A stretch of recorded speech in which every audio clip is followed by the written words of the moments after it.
up? Once again, it is indeed your boy Tim, the handsome liberal. Wanted to say happy New Year's to everyone. Good to have you folks back on. This is indeed the year we've all been waiting for. So it's good to have you folks back on in 2024. Probably one of the most anticipated years most of us have ever experienced. That is indeed the election in approximately 10 months, November 4th. So we're talking, or whatever the hell Super Tuesday falls on, but it's about 10 months out in the distance, 10 months and some change. Folks would suggest this is the most anticipated election in our lifetime. Yours truly, that's certainly how I feel. But I want to ask you folks, because right now, we're coming to the conclusion of the Biden administration. We've heard terms like Bidenomics. We've seen the polls as of late. What I want to ask you folks is, how are you doing under President Biden? We know the polls suggest that Biden is not necessarily doing very well against Trump, but we know a hell of a lot of folks that lean left suggest they would never vote for Trump ever at all.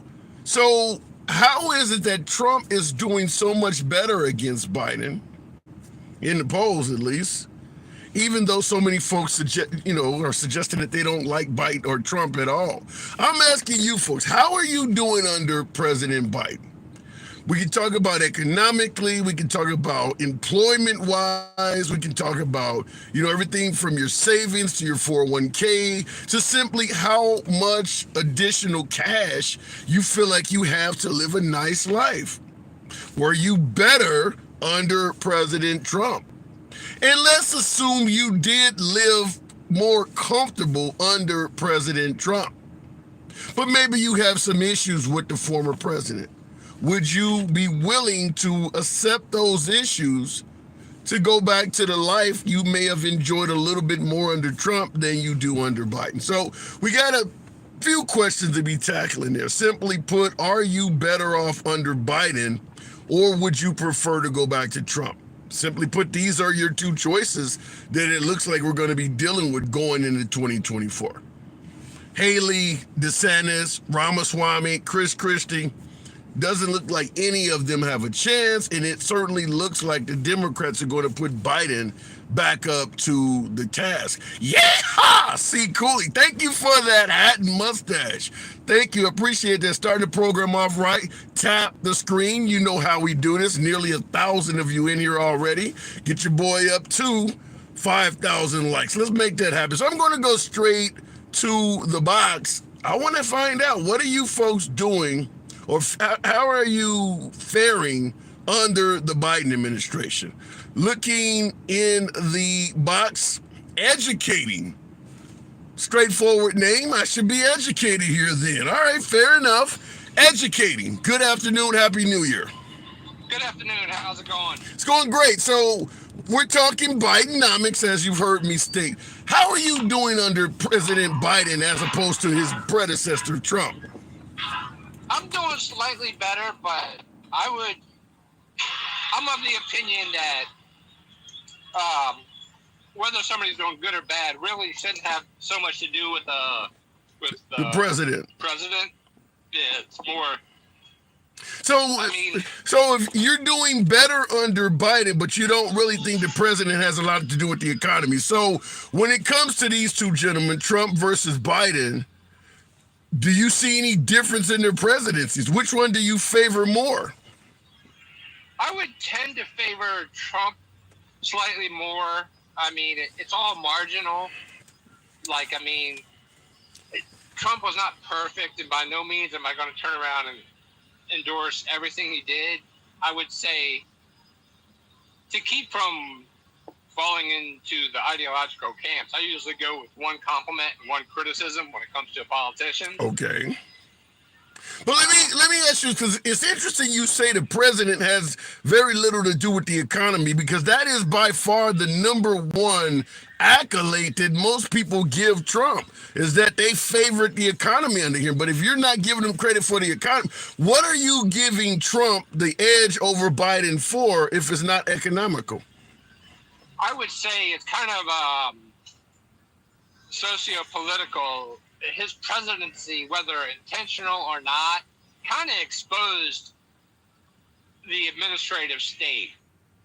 Elaborate, explain that. I don't quite get that. Like, when I say the administrative state, these people that were appointed, like Comey and Clapper and other career government employees that nobody elected but seemed to make a lot of rules. Okay. He exposed them. He exposed them how? Like, when it comes to, well, for instance, impeachments where they didn't really have any evidence, like for specifically the first one.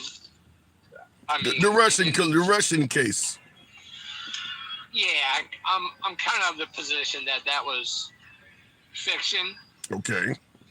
But here's what but how is, give me a little bit more in-depth explanation into exposure. I understand you don't favor what they did in the first impeachment. I get that, but give me some more in-depth explanation on how Trump exposed corruption, I suppose. Well, right. I think it was unintentional because, I mean, he can't be a great genius and a complete fool at the same time. But it showed to the public that there are the political forces are not bound to honesty. You're telling me as a voter you did not know, quote unquote, the political forces are not bound to honesty. You didn't know that before Trump? Well, I'm phrasing it in a positive side. I would say a better way of phrasing it is a lot of it is just fiction. Yeah, but you didn't. I guess what I'm trying to find out is, you said Trump exposed things. Give me something that you feel that Trump exposed that we did not know before he came along. That I think there was a belief that mostly the government was kind of telling the truth. Sometimes they embellish and sometimes they have one version, but for the most part, they're operating in good faith. And then we come to find out a lot of it is. Did I lose? And the things we think are real are just actors on a stage. All right, so I get what you're saying. All right, and But then Go ahead. Then my criticism is, so my compliment is that he would. My criticism is that he would complain about the people he hired. He would say this general or this person's not loyal. Well, who hired him? Right. And I don't disagree that a lot of the folks that he supposedly exposed were people he brought along with him. So at the end of the day, he promised. Now, remember, he didn't promise to expose corruption. He promised to drain the swamp. Do you see any success? Do you believe that he met that promise? Promises made, promises kept. Do you believe he actually kept the promise of draining the swamp? No. He meant it, but he did not accomplish it. The swamp, government employees, administrative state, whatever we want to call it, showed that it was more powerful than the president because they were able to impeach a president, but they didn't get, repercussions. Like, right. When we find out that, Peter Strzok and Lisa Page, like, they didn't face any repercussions. He said something like, we're not going to let that happen in regards to Trump winning a presidency. I didn't know the FBI decides who the president is. Well, in regards to the claim that the FBI decides who the president is, the president definitely decides who heads the FBI. If you thought the FBI was corrupt, why not put somebody in that's less corrupt? I agree, and that's an excellent point. I thought he could have asked for Comey's resignation because the FBI's mission statement is supposed to be apolitical. Right. And Comey was clearly political. it loses credibility when it becomes political. So I thought he should have just asked for his resignation in the beginning. So he dropped the ball on that. Yes. Okay. All right. Fair enough. I don't totally disagree with what you're saying. I just think in terms of exposing, if you want to suggest Trump exposed a lot of dark elements of Washington, you're admitting he also brought a lot of dark elements along with him, and he dropped the ball in terms of getting rid of these folks. But I'm going to have to move it on because you obviously got, sounds like a forklift or something in your background, but you're always welcome back, man. All right. I am. Have a good day. You too. Sounds like the gentleman is at work, just like yours truly. All right. Looking in the comments, ask Hillary Clinton. The FBI helped, but Trump. I don't quite get that comment there in the comments. Ronald says ask Hillary Clinton. The FBI helped, but Trump in. Don't know what that means. Why you like Trump is coming up over and over. JT5555. That is the purpose of the program. Is to ask, how are you faring under Biden? And if you believe that perhaps Trump was a better president, or perhaps you don't ever want to go back to Trump. That is the whole sole purpose of the program. CNN is fake news, says Aaron. Well, I will say this in regards to the claim that CNN is fake news. I've watched a lot of CNN over my days. I've certainly watched even more Fox News. And I'll tell you this, no news service goes without saying something that later is proven to be false. All news services do that. However, Dominion suing Fox News would probably eradicate any claims from Fox that other news sources are not accurate. What they did with Dominion voting machines, really a lot of the information that has come from Fox News during the Trump administration specifically has shown that administration is not honest. I used to watch a ton of Fox News. Have been invited to the studios. Usually when I'm in my home studio, I will actually put the picture of me sitting at Bill O'Reilly's desk and things like that. I used to call in, I'll go back to the box real quick, but quick story. I used to debate with Tom Sullivan and John Gibson when they were on Fox News Radio so much. And I was a decent, from a liberal perspective, challenging all these conservatives. They invited me out there. So I got to host one of their daytime talk shows.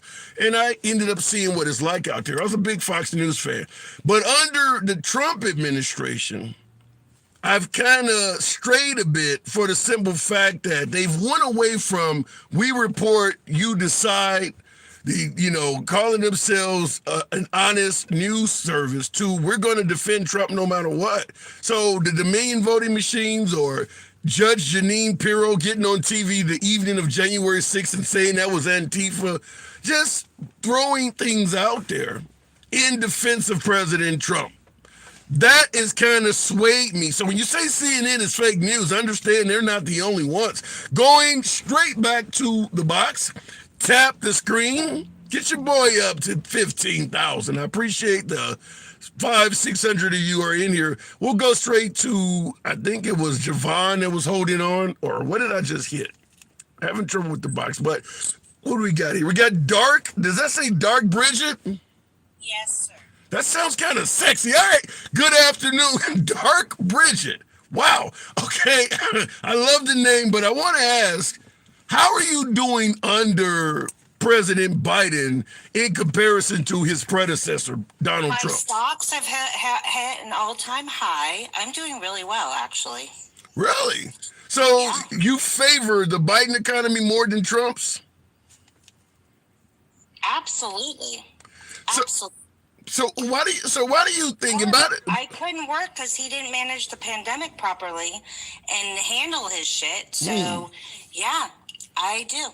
Okay, real quick before we continue, Pops, for that Corgi, thank you. I absolutely saw that. That did not get missed. Thank you, Pops, for sending me that. Appreciate it. So why do you think so many folks, if you're doing so well under Biden, why do you think so many folks think that Trump was doing better for this country? And you bring up the pandemic and things like that. There's a lot of folks who think that Biden really sucks. Chris? Yeah. Thank you. I don't know what state they're in or what they're dealing with, and I'm not going to deny what they feel, but that is not my experience. My experience is my stocks are up. I can go back to work because we're dealing with the pandemic properly. I don't have those issues with, you know what? I'm very well off. I'm very privileged. And so the cost of something doesn't really bother me. How were you doing under Trump before the pandemic? We started seeing the first cases November, December 2019. Trump obviously took office January of 2017. So I between consider the first 2 years to be Trump riding on Obama's coattails. okay. He didn't make anything different except for the only thing he got through was tax cut plan that most people don't benefit from. And when they did benefit from it, it wouldn't be permanent for them. Well, but remember, we're talking about the question is, how are you specifically doing? Now, you stated I'm well off. So you'd have to admit Trump's tax cuts for someone like you. I'm not in the tax bracket that he made. Okay. All right. Fair enough. So I wouldn't say I'm that well off. Okay. I mean, I'm well off enough, but I'm not to the point where, I'm going to get that permanent tax cut. Okay, all right, fair enough. So if folks like yourself who are not rich, I mean, you're comfortable. If folks like you, yes, I kind of feel, I kind of put myself in that same situation. But if folks are comfortable, if folks that are somewhat comfortable are doing okay under Biden, why is this such a large crowd suggesting that Trump was better?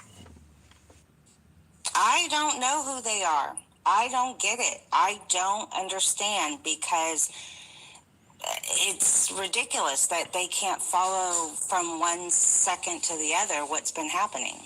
Now, you started out, I want to ask you a question because I've seen this in the comments, and I think this kind of applies to what we're talking about. Because you mentioned Trump's handling of the pandemic. I'm going to assume you think he did a poor job with the pandemic, correct? Yes. Daniel, in no way the playbook on how to deal with a pandemic, and he made us against one another, who would protect other people and who would not. And yeah, I don't think he handled it well at all. Now, Daniel in the comments states that in regards to the pandemic had to be figured out by science and no one knew how to handle it. Do you think if Biden had encountered the pandemic during his watch, had to deal with it from scratch, do you think he would have handled it better than Trump? Yes, I do. I think that, we saw how he handled it even without a peaceful transfer of power. We had shots. If you chose to get a shot, like I did, within 5 miles of your home, I mean, it was handled immediately when he got into office. Yeah. And that's why we're here, where we are today. Why do you think, because you're suggesting that Trump did a poor job, why do you think he mismanaged it, in your opinion, so much? I think his ego always gets in his way. I think that he didn't want to wear a mask because he felt like it was wearing a diaper on his face, is his quote. I don't. Did he really say that? A diaper on my face? Chris, thank you. I don't think he was prepared, even though that there was a playbook on how to be prepared. He didn't read it. He didn't care about it. He just wanted to blame China. He didn't want to actually do the things to help the American people. He didn't want to be honest. If you listen to the Woodward tapes, it says it all in his own words. Well, then, what's confusing me, certainly I've heard, you're not the only person I've heard speak, saying some of the things you say, but as T-Rex Pet Shop, weird name, but T-Rex Pet Shop in the comments points out, the polls are favoring Trump. If he did all this, polls, I don't care. You know what? Romney was beating Obama. How'd that work out? Yeah. Kind of like the red wave. Right. I mean, polls don't mean shit right now. Fair enough. So at the end of the day, you do see Biden as being triumphant later this year. I absolutely.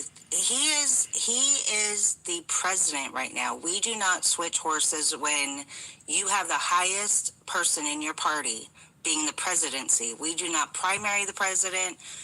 I absolutely think he will pull it out.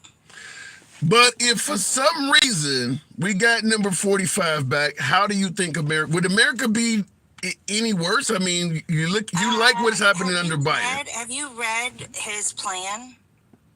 Well, what I'm reading doesn't always match to what he's saying. Well, that's because he lies all the time. But he has said he wants to be a dictator for at least a day, and I don't believe he would give it up. And that's verbally out of his mouth. He has Agenda 47 on his webpage. You can read that. Wow. I've heard it is Project, what is it, 2025? What is that? Because you mentioned Project 2025 is from the Heritage Foundation, and it's something that they've been working on for at least 50 years. And they got Roe to be partially overturned. So now they're feeling emboldened, and now they let go and let out this Project 2025, which is very dystopian. I mean, do you believe that is valid, or is that just a liberal conspiracy? I think that's what they want to take us back to. Absolutely. They want to take us backwards all the way. All right. Especially women. Well, and one last question before I move it on, Dark Bridget. I just have to ask, if you believe that the Trump administration, because you believe they want to roll back the years on women, you believe they're trying to take away freedoms from women? Well, let's be clear. Heritage Foundation's Project 2025 does not just include Trump. It's any Republican that gets in. Yeah. Okay, then I have to ask the obvious question. Last one before I let you go. If you believe the Republican administration, Trump, whatever the case may be, is trying to roll back the accomplishments of women, why the hell are there so many women voting Republican? I mean, particularly white women. I don't know if you're. They think that their power is with the white man. That's what they think, and they think that they're not going to be affected. How could you think you're not going to be affected? You've seen Roe v. Wade already roll back. How could you still be thinking you're not going to be affected? For instance, so you had Katie Cox, who voted Republican, is pro-life. She thought it was not going to affect her, and she had a way out. She could get out of the state if she needed to. So she voted according to her having the privilege of being able to move and adapt. But she didn't think it was going to affect her. Wow. She really didn't. Damn was she wrong. Damn was she wrong. All right, Dark Bridget. Well stated. Appreciate you coming. First, is this our first time talking? No. Okay. Different name? I added the Dark Brandon, Dark Bridget. All right, because I would never forget a chick calling herself Dark. Appreciate you coming through. Come on back anytime. All right. Have a good one. You too, Dark. Bye-bye. Bridget, there. Now, she mentioned 31-year-old Kate Cox down in I think Dallas area, down in Texas somewhere. The woman that was pregnant with a child that had what they refer to as trisomy. I think it's a chromosome disorder where she was going to basically have a stillborn. And it was putting her future fertility and her life at risk.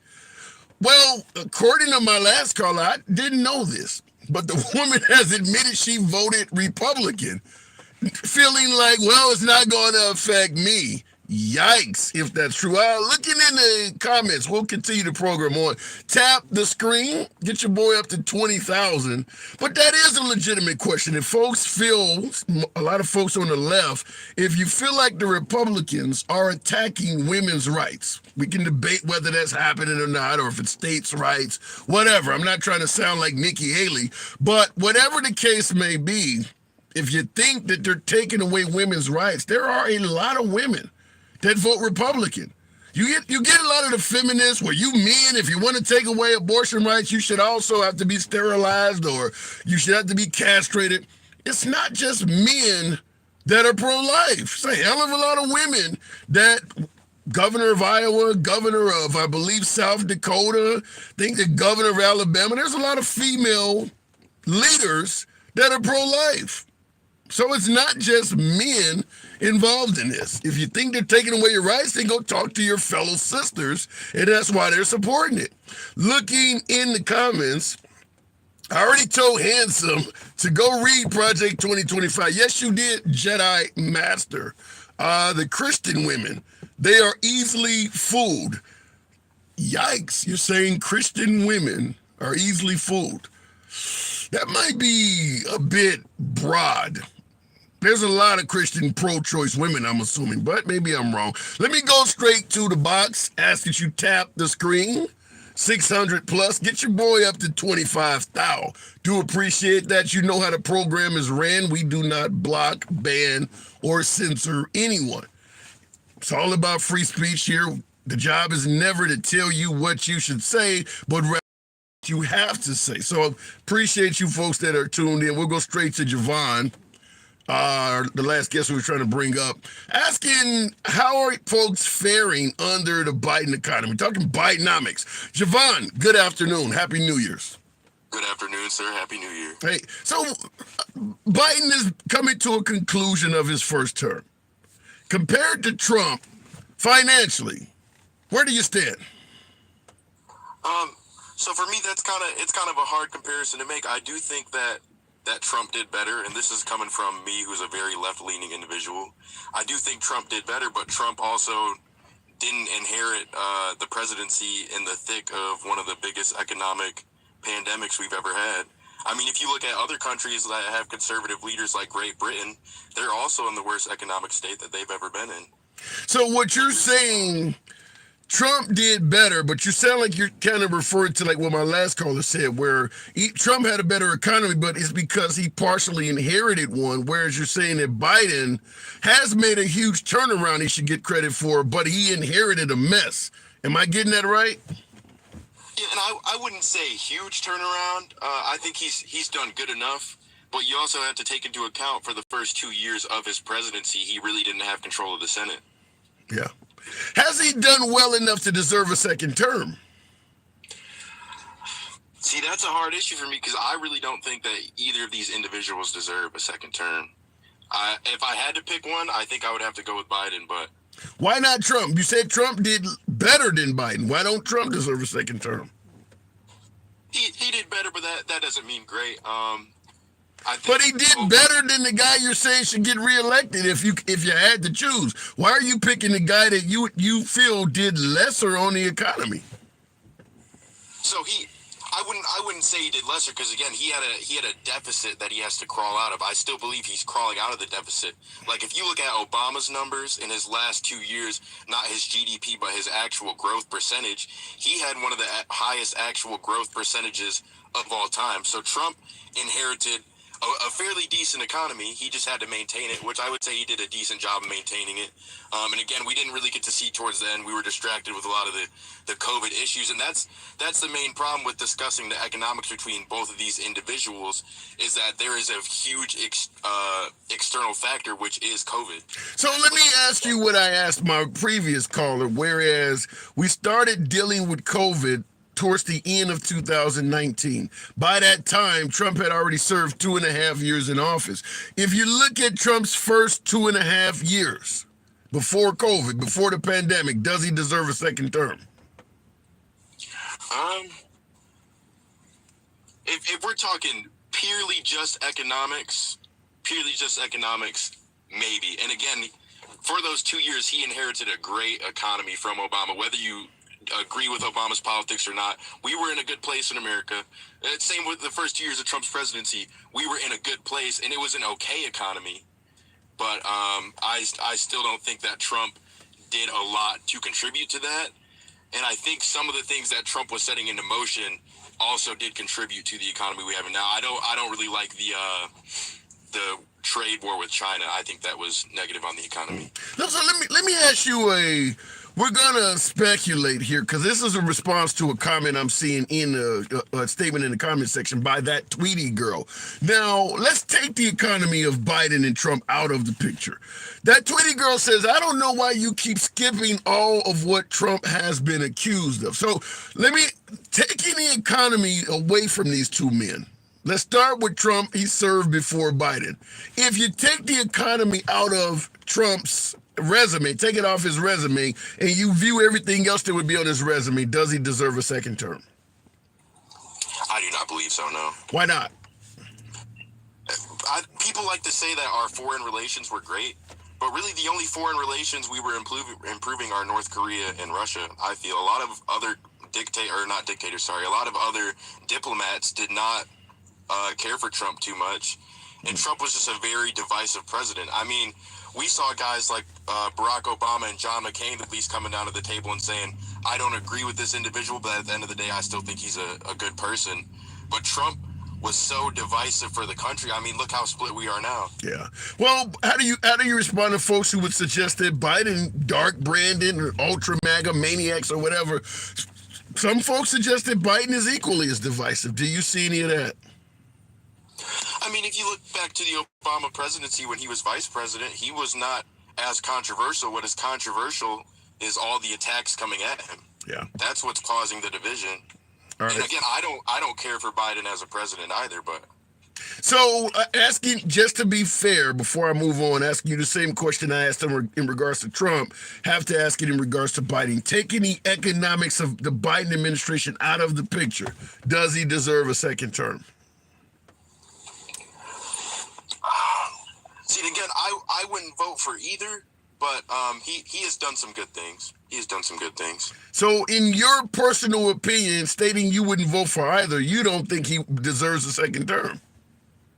No, me as a liberal person, honestly, if another conservative besides Trump were to run, I would rather choose them over a second Biden term.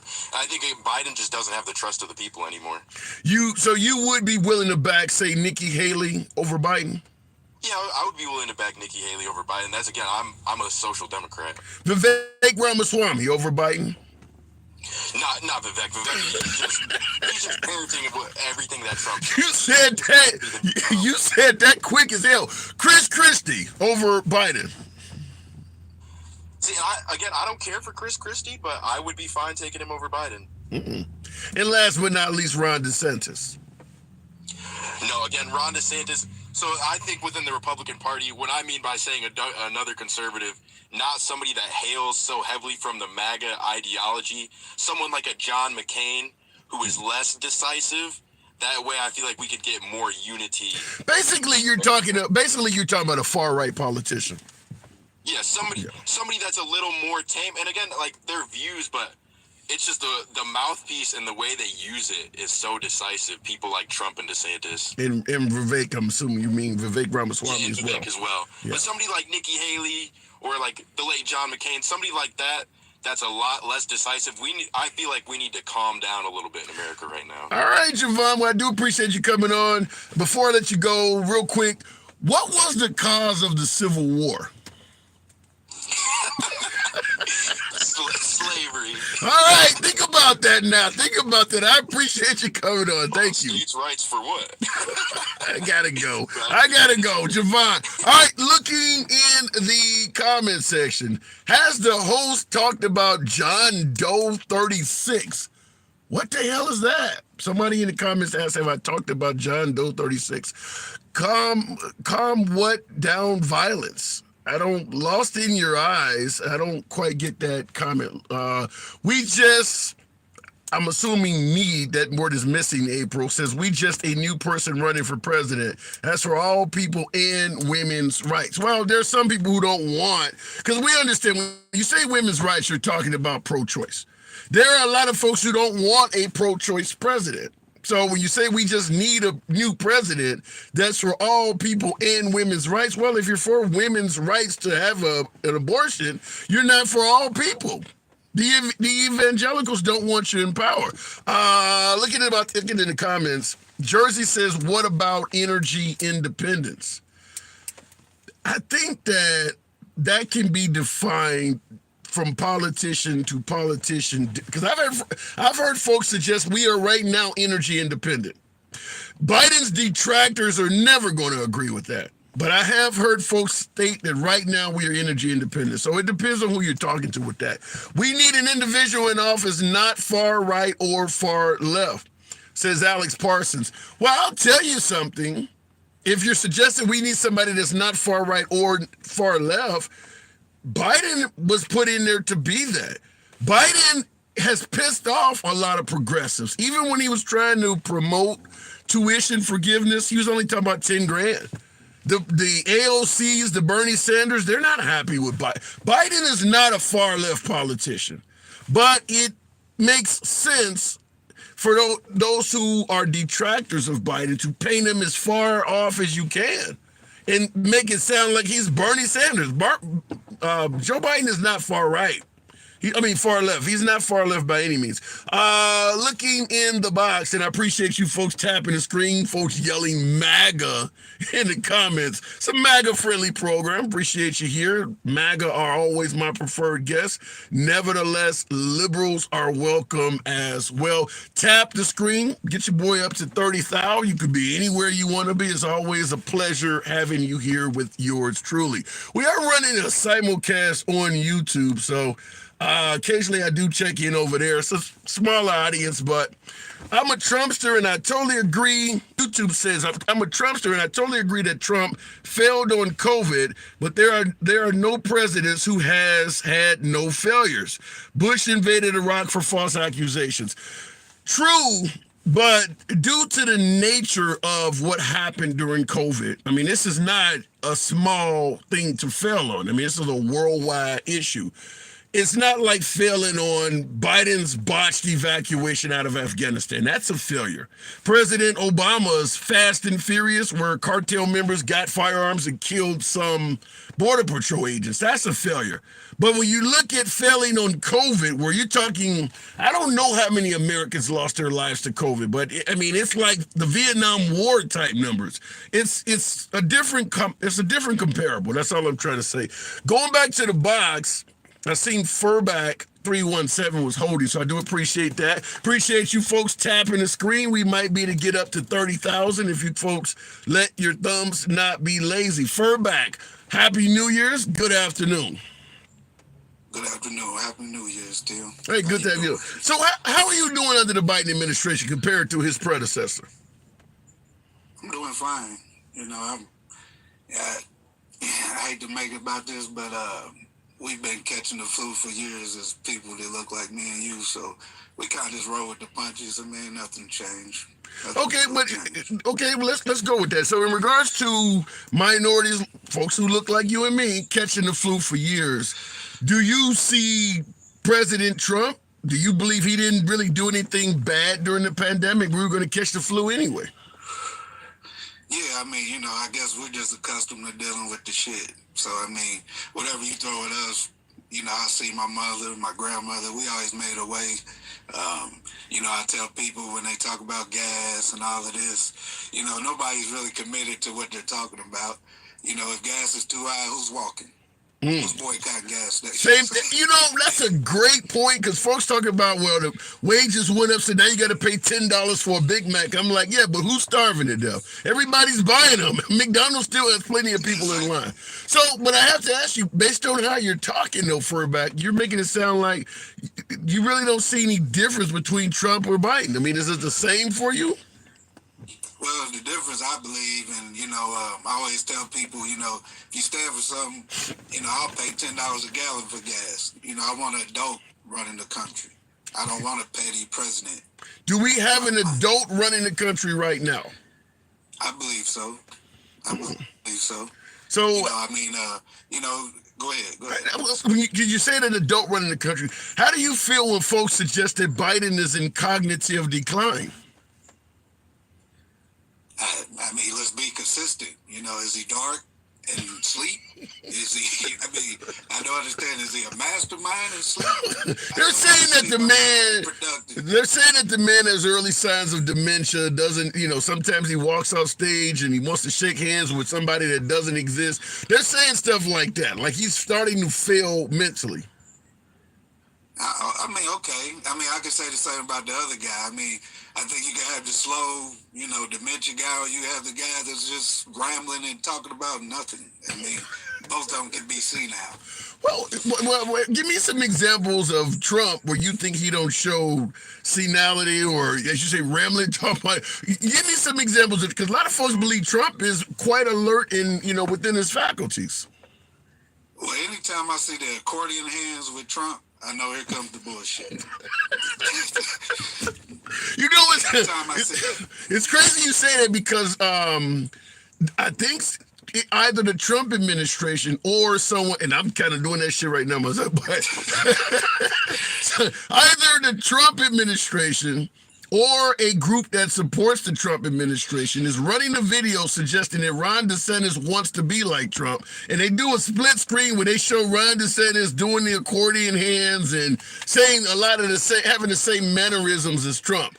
So, but you say when you see the accordion hands, which I'm doing now, you said when you see the accordion hands, you feel like a load of bullshit is following. Always follows it. I mean, I want to be proven wrong. You know, I give the guy a chance, but he never lets me down. As soon as them hands start moving, here he goes talking in circles, and he always ended with "I'm gonna make America great," and that seemed to tickle a lot of people and make them feel fuzzy and warm. But like I said, I'm from the city. I see a lot of bullshitters all the time, and that's what I see with him. But taking the pandemic out of the picture, Trump inaugurated 2017 up to when the pandemic began early 2020. How do you think did you think the country was really faring that badly? I mean, how did you think he was doing as president? Well, like I've heard you say before, and I think you got a valid point. He didn't mess it up. Yeah. You know what I mean? I'll give him that. But besides that, I mean, he just talks in riddles and things that have empty promises. I mean, to me, he has no substance at all. Wow. You know, that's just me. I mean, he's a salesman, and I always feel like he's trying to sell me on some bullshit I don't need. Well, you know something though, in reality, in defense of Trump, I will say that being part of being a politician is being a salesman. And I do strongly believe, like you and my last caller talking about the economics of Biden, where you're not really doing that bad. Probably one of the reasons Biden polls numbers are so bad is because he is a terrible salesman. I mean, you say Trump is a salesman, and then you folks say, well, you know, MAGA will believe anything. Well, because he's out there talking to the people. If Biden would actually hold rallies and get out there and talk to the people, I do believe his poll numbers would be better. Well, you know, I always bring up Honey Boo Boo with you, and I bring that up to say that we like to be entertained. You know what I mean? Yeah. We don't want to see the guy shooting the jumpers, 300 after the game. We want to see him hit the buzzer beater. Yeah. We want to see the work. We don't want to see the work. We just want to see the outcome. And this new thing is these MAGA interpreters. I mean, as far as I know, Trump speaks English, but anytime he says what he says, there's always a supporter that says, no, that's not what he Yeah, I don't like He's that. He's not going to be a dictator. I mean, you're 6'6", 300 pounds, right? Yep. Right? Yep. Okay, so what you're really saying is you're 6 inches over 6 feet, and you're 1 pound over 300. I mean, what the fuck are we talking about? Yeah, something. I got to give you the win on that. I don't disagree with that at all. That I like to take a man for what they say at face value. And then you're right. There are a lot of folks that support Trump that are constantly, well, no, you got to think of it this way, or that was a joke. No, just take the man at face value. Everything, if he's telling a joke and no one is laughing, then it's not a joke. I mean, it's not a joke. So I do agree with you that there are a lot of folks who support Trump that are constantly locker room talk, interpretation this. He didn't mean to dictate. Take the man at face value. He's smart enough to do that, and we all should be too. So I agree with that part of it. So at the end of the day, though, he doubled down on the dictator stuff with Sean Hannity. Sean Hannity tried to help him. Yeah, he tried to give him out. Yeah, he absolutely tried to let him know that was probably not working in his best interest, and he decided to push on with it. I don't disagree with that, but I do got to move it on further back. Don't see much to disagree with there at all. One more thing, man. Sure. We need to understand that we hired a mechanic to do brain surgery. That's exactly what Trump was. He was out of his wheelhouse. If we was building buildings, then maybe it'd be in his wheelhouse. He's just not qualified. It's a lot of folks who disagree with you, though, Furry. It's a lot of folks that disagree with that. It wouldn't be the first time in my life. Fair enough. Appreciate you coming up. All right, catch you next time. All right, looking in the comments, and he says we hired a mechanic to do brain surgery. Yikes. But 74 million people, folks. 74 million people. Trump had a hell of a lot of support. Like I state all the time on the program, I personally went to a Trump rally a little bit over a couple months ago. Full packed to the rafters, no room to sit, standing room only. I was there early, so I got a really good seat, but 3-4 rows deep all the way around the room, standing room only. It's a lot of folks that support Trump. Just want to point that out. Biden for vacation says, yikes. You know, every president we get in power, people hold their vacations against them.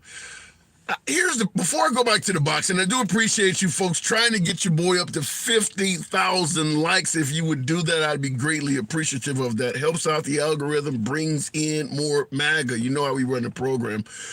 In regards to vacations taken by Commander-in-Chief, I don't care what side of the aisle you're on, who you favor as president. Look at the pictures of all the ones from the past. Notice how they look when they become president versus how they look after being president.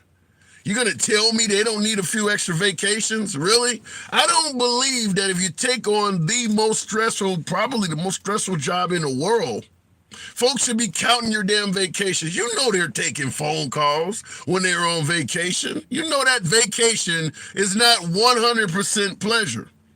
Let these folks have a vacation. I mean, let's take Trump, for instance. The guy was reportedly worth billions of dollars. The White House only pays $500,000 a year. And he supposedly didn't even take that. But let's assume he took a salary or made some money on the side or whatever. There's no denying that Trump would have been far more profitable had he not become president. Let the man have some vacation. Same thing with President Biden. President Biden could have easily, after being VP for 8 years, rode off into the sunset and made a ton of money on the private sector. Let the man have some vacations. I'm not a fan of counting their vacations. That job is stressful as hell. I think they deserve a little bit of time off. Looking in the comments, his hotels made money off the government. Yeah, that became somewhat of a scandal for Trump, where they had to tell him you can't be having foreign dignitaries and promoting that they stay on your properties and use your golf courses. Trump was actually doing that. Yeah, it became a scandal on the left or right, didn't give a damn about it, but that was certainly noteworthy that he's suggesting I'm not taking a salary, but sheiks and these folks of, high level status, foreign heads of state, when they come to the country, we're soliciting that they stay at my properties, and they're charging them exorbitant fares and fees for all of that. That was worthy of mentioning. It didn't get a lot of airplay on Fox, though. Looking in the comments, Zelensky, president of Ukraine, hasn't had a vacation in 630 days or more, or some days. Look at how he has aged badly. Yeah, the president of the Ukraine, you see the guy walking around. I mean, that guy has a big nutsack. That's all I'm going to say, because he was offered, they offered to get him out of the country and hide him out. There's been American intelligence have found that there were plans to assassinate the guy. And yet he is still holding things down with his forces in the Ukraine. Not only that, but he's traveling overseas to different countries asking for aid and things. He could be taken down anywhere. So he's on planes, all of this stuff. I mean, he could easily be taken out. So yeah, that guy is probably one of the biggest heroes in terms of leadership that I've ever seen. I mean, he deserves all the credit he can get, no matter what happens with the Ukrainians. That guy's holding it down. To say he didn't have a long history of politics, he was a comedian or something like that, that guy's a true badass in terms of being a leader. And I don't think he's not even 50 years old yet. Looking back in the box, and somebody say, I don't think Biden could find a golf course. Look, I'm not here to pretend like Biden is 100% snappy, but suggesting he's so out of it he can't find a golf course is ridiculous. He's not that far gone. That is ridiculous. Going back to the box, we'll keep it moving. Crispy Chris, the Savage. Good afternoon. We're comparing Bidenomics versus what we used to have. Simply asking folks a pretty easy question. How are you faring today versus the Trump administration? Good afternoon, Crispy Chris Savage. Hello, sir. First of all, I just wanted to ask a question. Sure. If people were so better off with Biden as president, then why are people from New York, Chicago, California complaining so much about what Biden is doing. Let's real quick take a look at New York, right? With the whole immigration situation with the mayor of New York complaining that there's no help. I'm blaming that on Biden 100%. Let me respond. First of all, you're correct. There are loads of people in Democratic cities like Chicago and New York and places like that complaining about immigrants. But the idea that you're blaming that on Biden, do you not place any of the blame on Governor DeSantis or Governor Abbott of Texas that are deliberately taking these people to these cities to make a point? You skipping over that completely? So, do I think they should have done that? No. But at the same time, what were they going to do? Honestly? So these people, to me, my opinion is, right, these people make it sanctuary cities, right? Mm-hmm. Where, they don't want them in their state. So why not put them in a place where they're apparently quote unquote wanted? But that's a good question. I'll respond to that. Why not put them in a sanctuary city or, as you say, quote unquote wanted? It's the way it is being done. They're doing it in a very inhumane way. For instance, the mayor of New York was just on television a couple days ago stating that they're now passing a law that if you bring immigrants to New York without advising them where the bus is going to go, they're willing to still take immigrants in the sanctuary city you're talking about, New York, but they just want to know where are you going to park the bus and let these people off. Governor Abbott will not even tell the city of New York where the bus is going to stop to let the people off. They're saying, let us know where you're going to drop them off so we can be there and give these folks proper facilities and look out for them. Why would the mayor, better yet, the governor of Texas, not even want to let the folks in New York know where the bus is going to stop? Now, before you answer that question, and I will let you answer it, what New York has done has stated that if you bring immigrants here, don't tell us ahead of time where you're coming, it's a misdemeanor. We might even seize the bus. So the driver could be arrested. They could actually impound the entire bus. So what Texas Governor Abbott is doing has started to take a back door into New York by dropping the people off on the other side of the river in New Jersey. Why are they doing that? I personally will be honest with you, I don't know. Yeah, I'm not going to pretend like that's humane at all, because I've seen there are some things that I do agree with, and there's some that I don't. Okay. Right, that's something that I personally do not agree with. Well, I want to also mention this, and I'll give you time to respond to it. I don't know if you're aware, but I've brought it up on the show a few times, whereas there was a case of immigrants being dropped off in front of the home of Kamala Harris over in Martha's Vineyard or whatever, and the bus driver was hired to make the trip, did an expose news story where he stated he felt horrible because they hired him and he was told he could not stop anywhere in the state of Texas when driving them out, not even to let them use the bathroom. He stated it got to the point where waste was rolling all down the aisles because the bus's bathroom was filled because nobody could get off to take a piss. They're all pissing and shitting in the same bathroom, and he could not empty it. And when they got to New York to drop him off, they found out Kamala Harris was supposedly coming home, so he was ordered to park the bus and wait till Kamala Harris arrived to her house. The bus was parked for 10 hours. 10 hours. He stated he used his own money to get off the bus and buy those folks pizza because they gave him nothing to eat.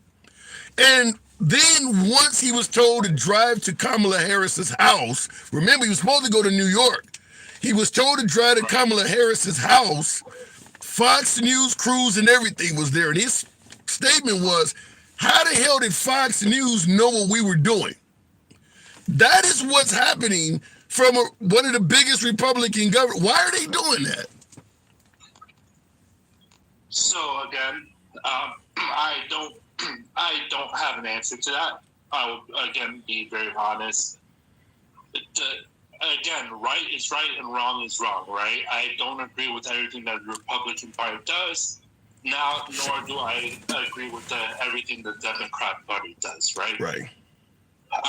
So I can't do. I cannot say like I agree with all of it, nor am I really caught up on all the issues.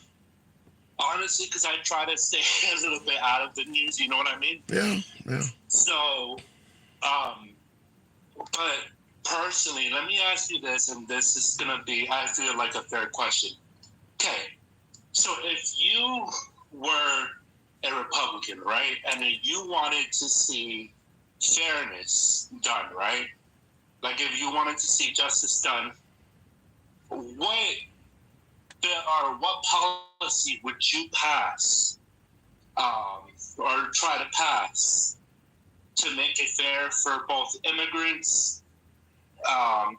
trying to come in legally, and you know what I mean? Well, if I would, that's an easy one to answer. If I'm a Republican, that's the difference between being a Republican politician like Abbott or DeSantis versus a Republican governor like maybe, or Republican voter like maybe yourself. As a voter, then I'm gonna have to vote for folks. As if I'm Republican, I'm gonna vote for folks that are going to impose border restrictions and border laws that I think are necessary for. I would probably vote for Trump. I would probably be in favor. I wouldn't be in favor of what DeSantis and Abbott is doing because it's inhumane. I think it, up to and including Governor Abbott has put devices in the waterway that has actually killed people. I mean, he's actually put stuff in the water to prevent you from entering America that is actually taking the life of people. So I'm certainly not going to vote for them, but I would vote for, say, maybe the likes of Trump or somebody that's going to impose border policies that I favored. So that's what I would do as a voter. But as a Republican, if I was the governor of Texas or of New York, maybe I would do the busing strategy. But there's a ton of sanctuary cities. What he is trying to do is not send them to sanctuary cities. He is trying to flood a few well-known places to get political attention. There's a ton of cities out there that are a sanctuary city. You don't have to, he's only sending them to maybe 2 or 3 places. You could easily spread them out and not cause the chaos. He is intentionally trying to cause the chaos at the expense of these people. So here's where I agree, right? Here's what I would do, right? If I were President Trump and I was in office, okay? What I would do is, one, I would make sure I would vet them, making sure that, hey, there's no gang members coming in, right? How do you do that? Criminal background check. Has this person... Venezuela, but one of the countries they're coming from is Venezuela. They don't even have a stable government in place. There's no way to do a background check if there's nobody to call. I'm sorry, repeat that again, you cut out. One of the main countries they're coming from is Venezuela. Venezuela is a failed government. There's nobody to call and do a background check. It's not like they got a database where they can just give you information. There's no way to do a background check. Okay, but let's look at countries. You have me there, but let's look at countries such as like Honduras, Mexico, all the other places where MS-13 is more prevalent. Right. Okay. MS-13. See, that is exactly what I am concerned about. I don't know who's coming into this country and who's not. If you're coming to me, if you're coming into this country, and if you're coming to do good, then come in. That's fine. So, so when you talking about doing a background check, particularly mentioning gang members and things like that, you do realize most women, and particularly children and babies, are going to pass the background check. Correct. But yeah. So my point about this whole thing is that I want them to come in legally. I don't mind them coming in, as long as they come in the correct way, as long as they come legally. And that's what Trump has stated this whole time, if you have heard everything he has said. You're skipping over parts. Trump called for a total and complete ban on all Muslims coming into the country. He didn't say nothing about coming legally. I mean, Trump has also stated we're full. We can't take it anymore. Trump has said a lot of things that make it clear even coming legally is not necessarily something he favors. He's talking about shithole countries. Why can't they come from other places? I don't know if simply coming legally is going to work under the Trump administration. Okay. And so then, you know what? I want to. I'm not trying to dodge a question. I know you have a certain amount of time. One other thing I wanted to touch on here is, or one other question I want to ask, and then I'll call it a day. Is if Trump were to be successful and get reelected, to you personally, who would you think he should choose as his VP? Now, for me, I would say someone like Naomi from North Dakota, or to me, I would say Ben Carson.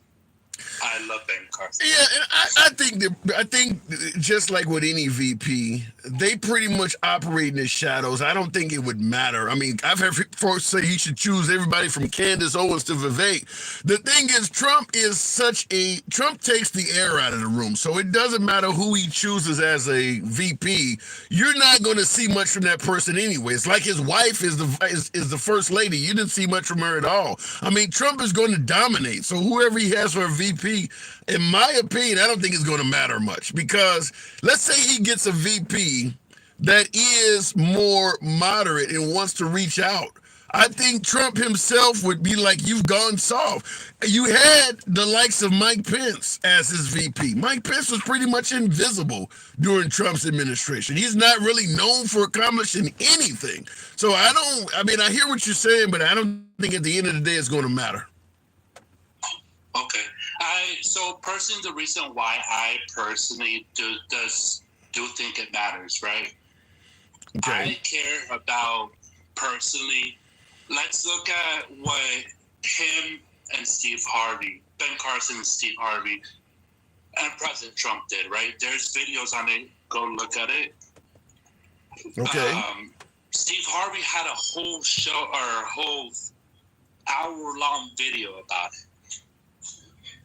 How President Trump called him in and into the Trump Tower and basically said, hey, how can we help these urban communities, right? So that's when Ben Carson came in and said, hey, I propose this.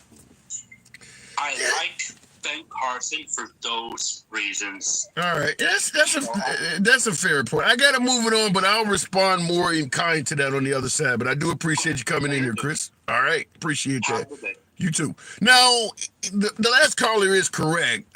Trump did interact with members of the black community. I think he tried to interact a little bit with Ice Cube. He's certainly correct in pointing out Steve Harvey. And by the way, if you are a well-known established black man, interacting with Trump is detrimental to your career.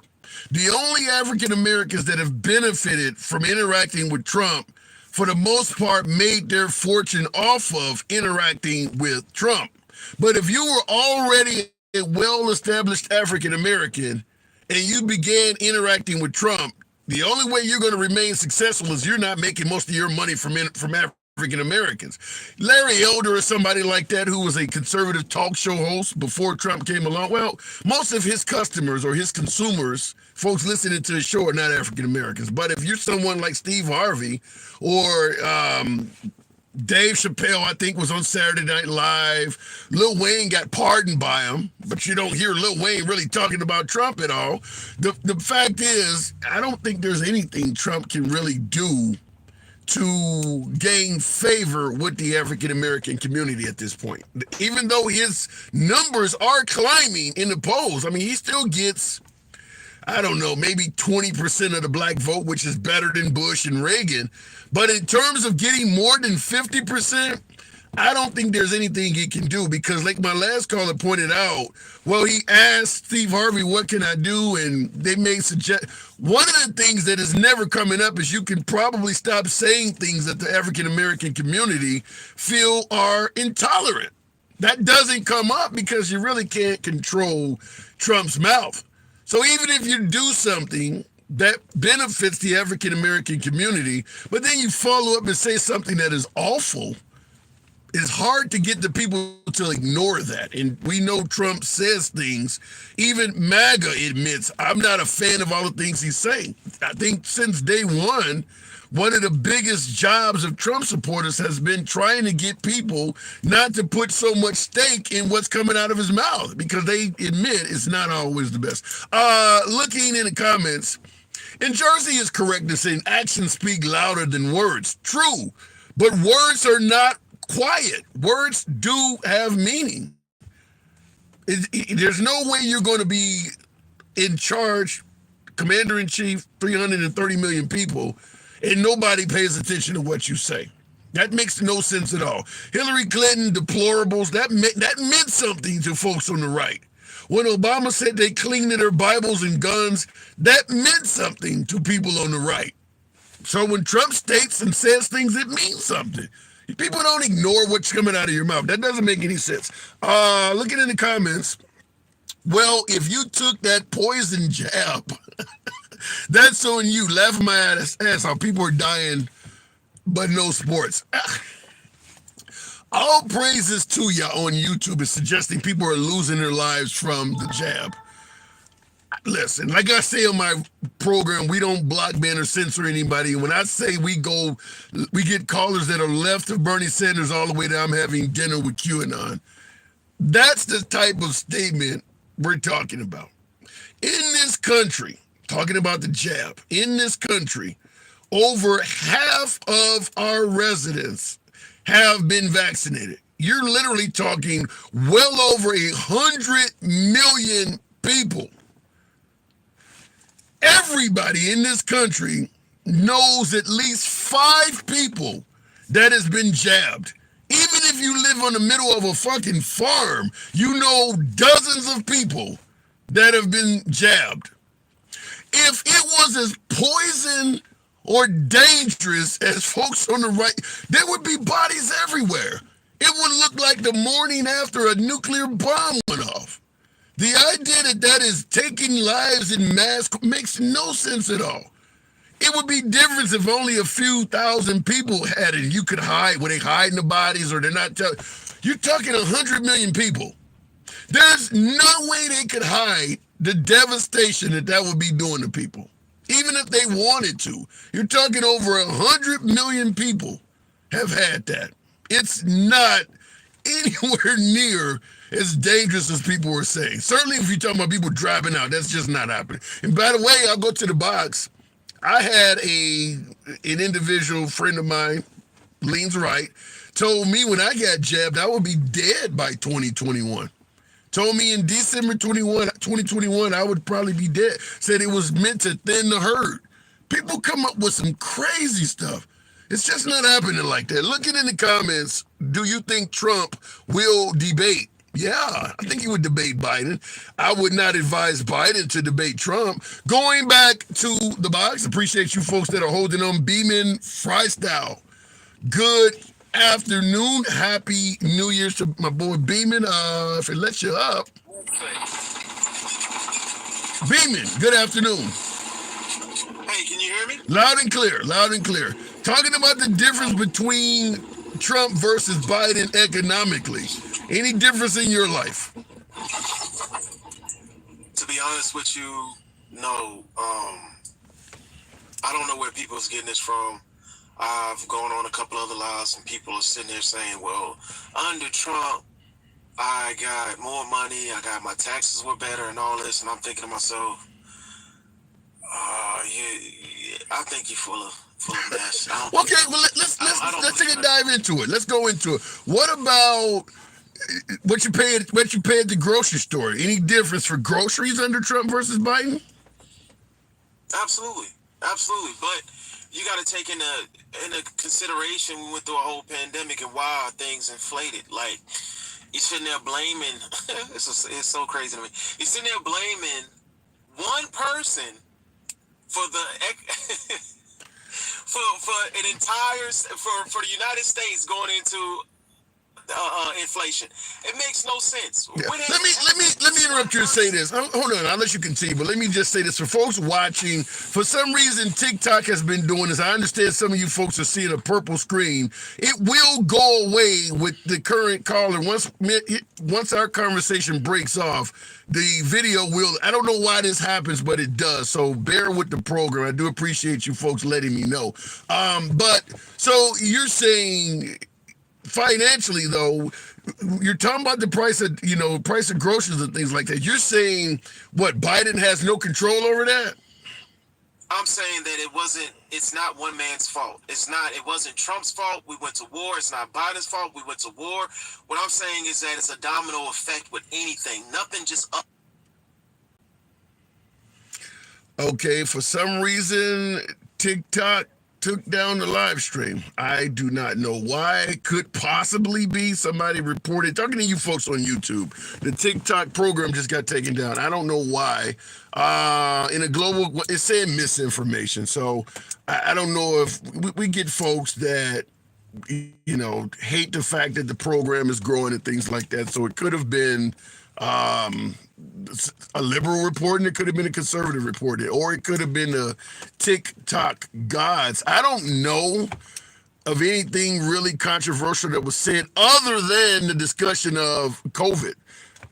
There's two issues, and I just submitted an appeal on TikTok. So sometimes I win the appeals, but I'm only here on YouTube right now. I will say that there are two things that can cause a live on TikTok to be taken down quite often: COVID and the LGBT community. You start speaking ill of the traditional, I guess let's say traditional mindset, or the current thought process on COVID and the current thought process on LGBT rights, particularly trans. You start speaking on those two things and they'll take your live down.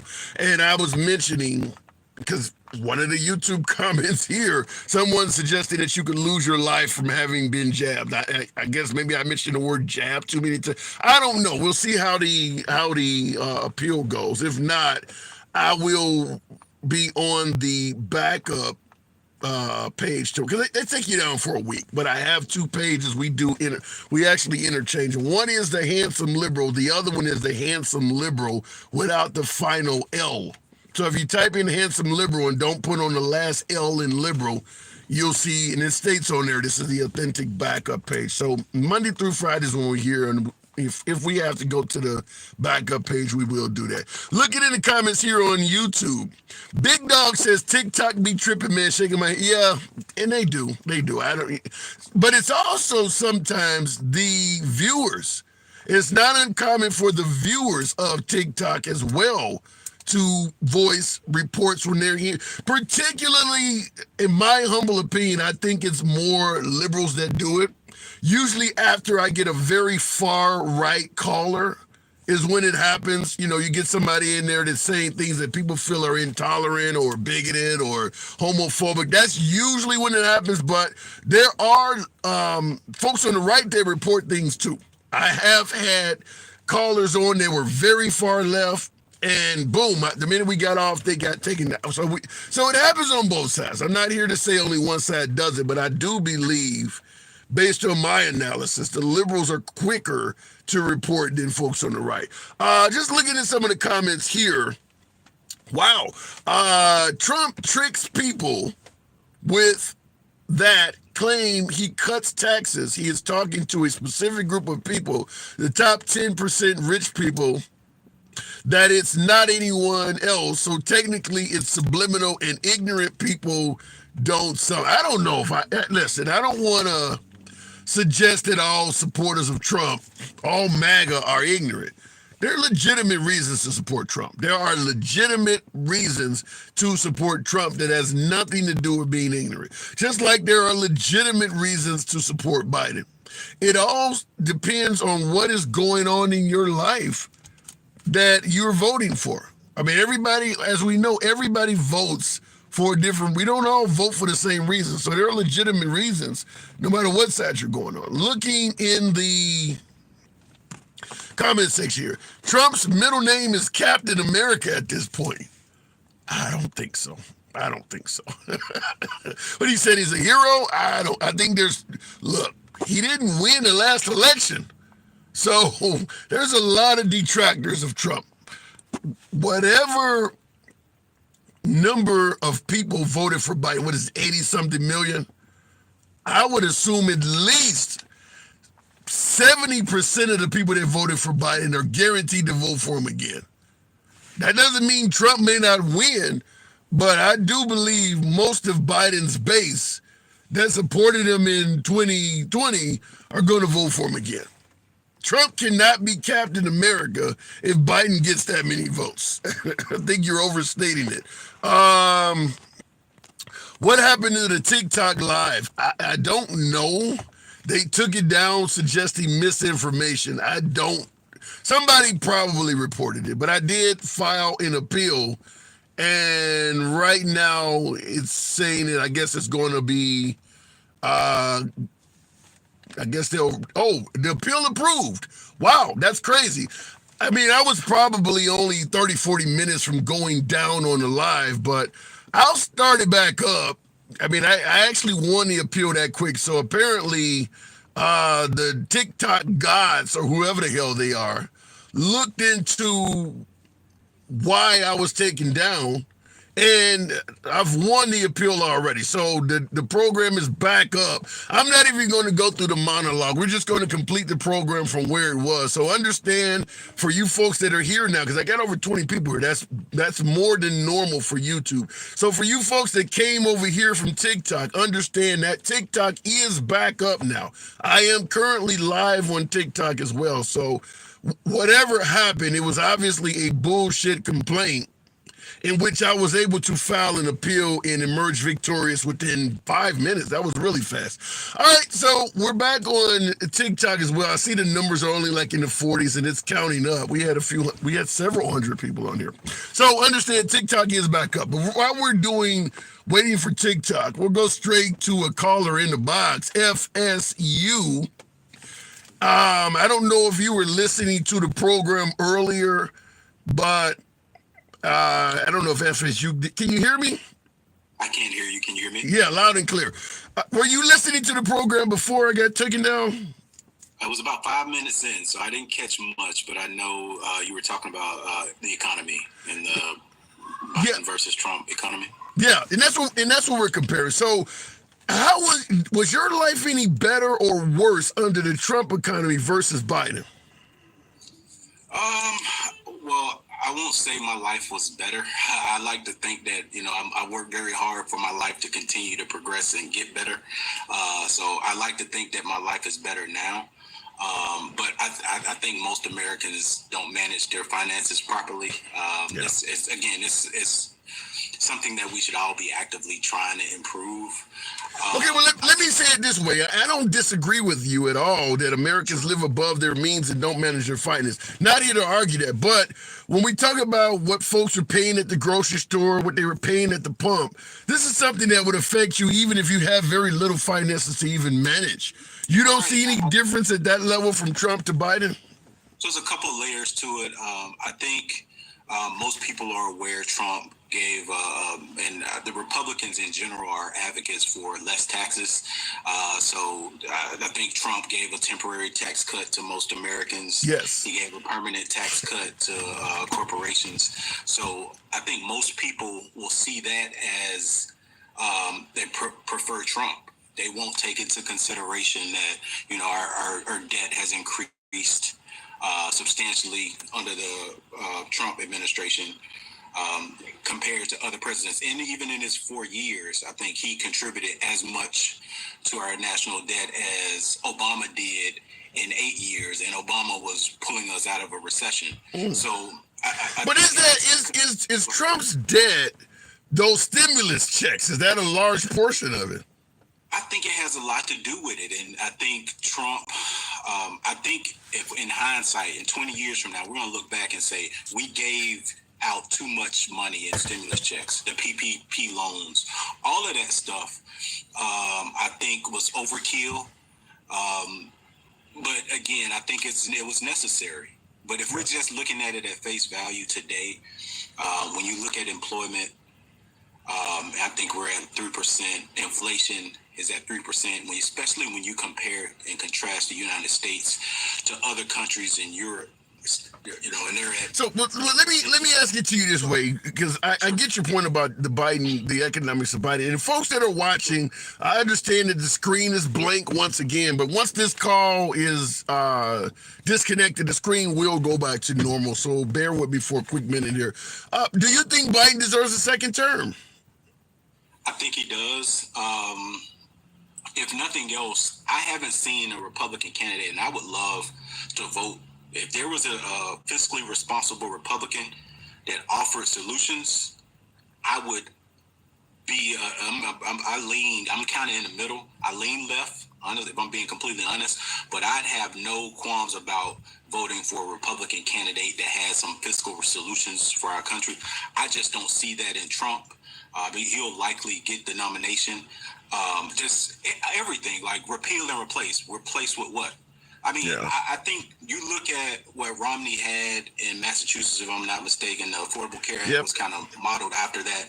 This is one of the smartest, healthiest states. And I think if you can't come to terms with, hey, if the United States is healthier, we're more productive as a country. You got a lot of lion's share of the Republicans that just aren't a fan of universal health care. And I think... why do you think that is, considering they're big users of it? I think it's really selfish. They just don't think it's beneficial. They think, hey, I don't want my tax dollars to go to this.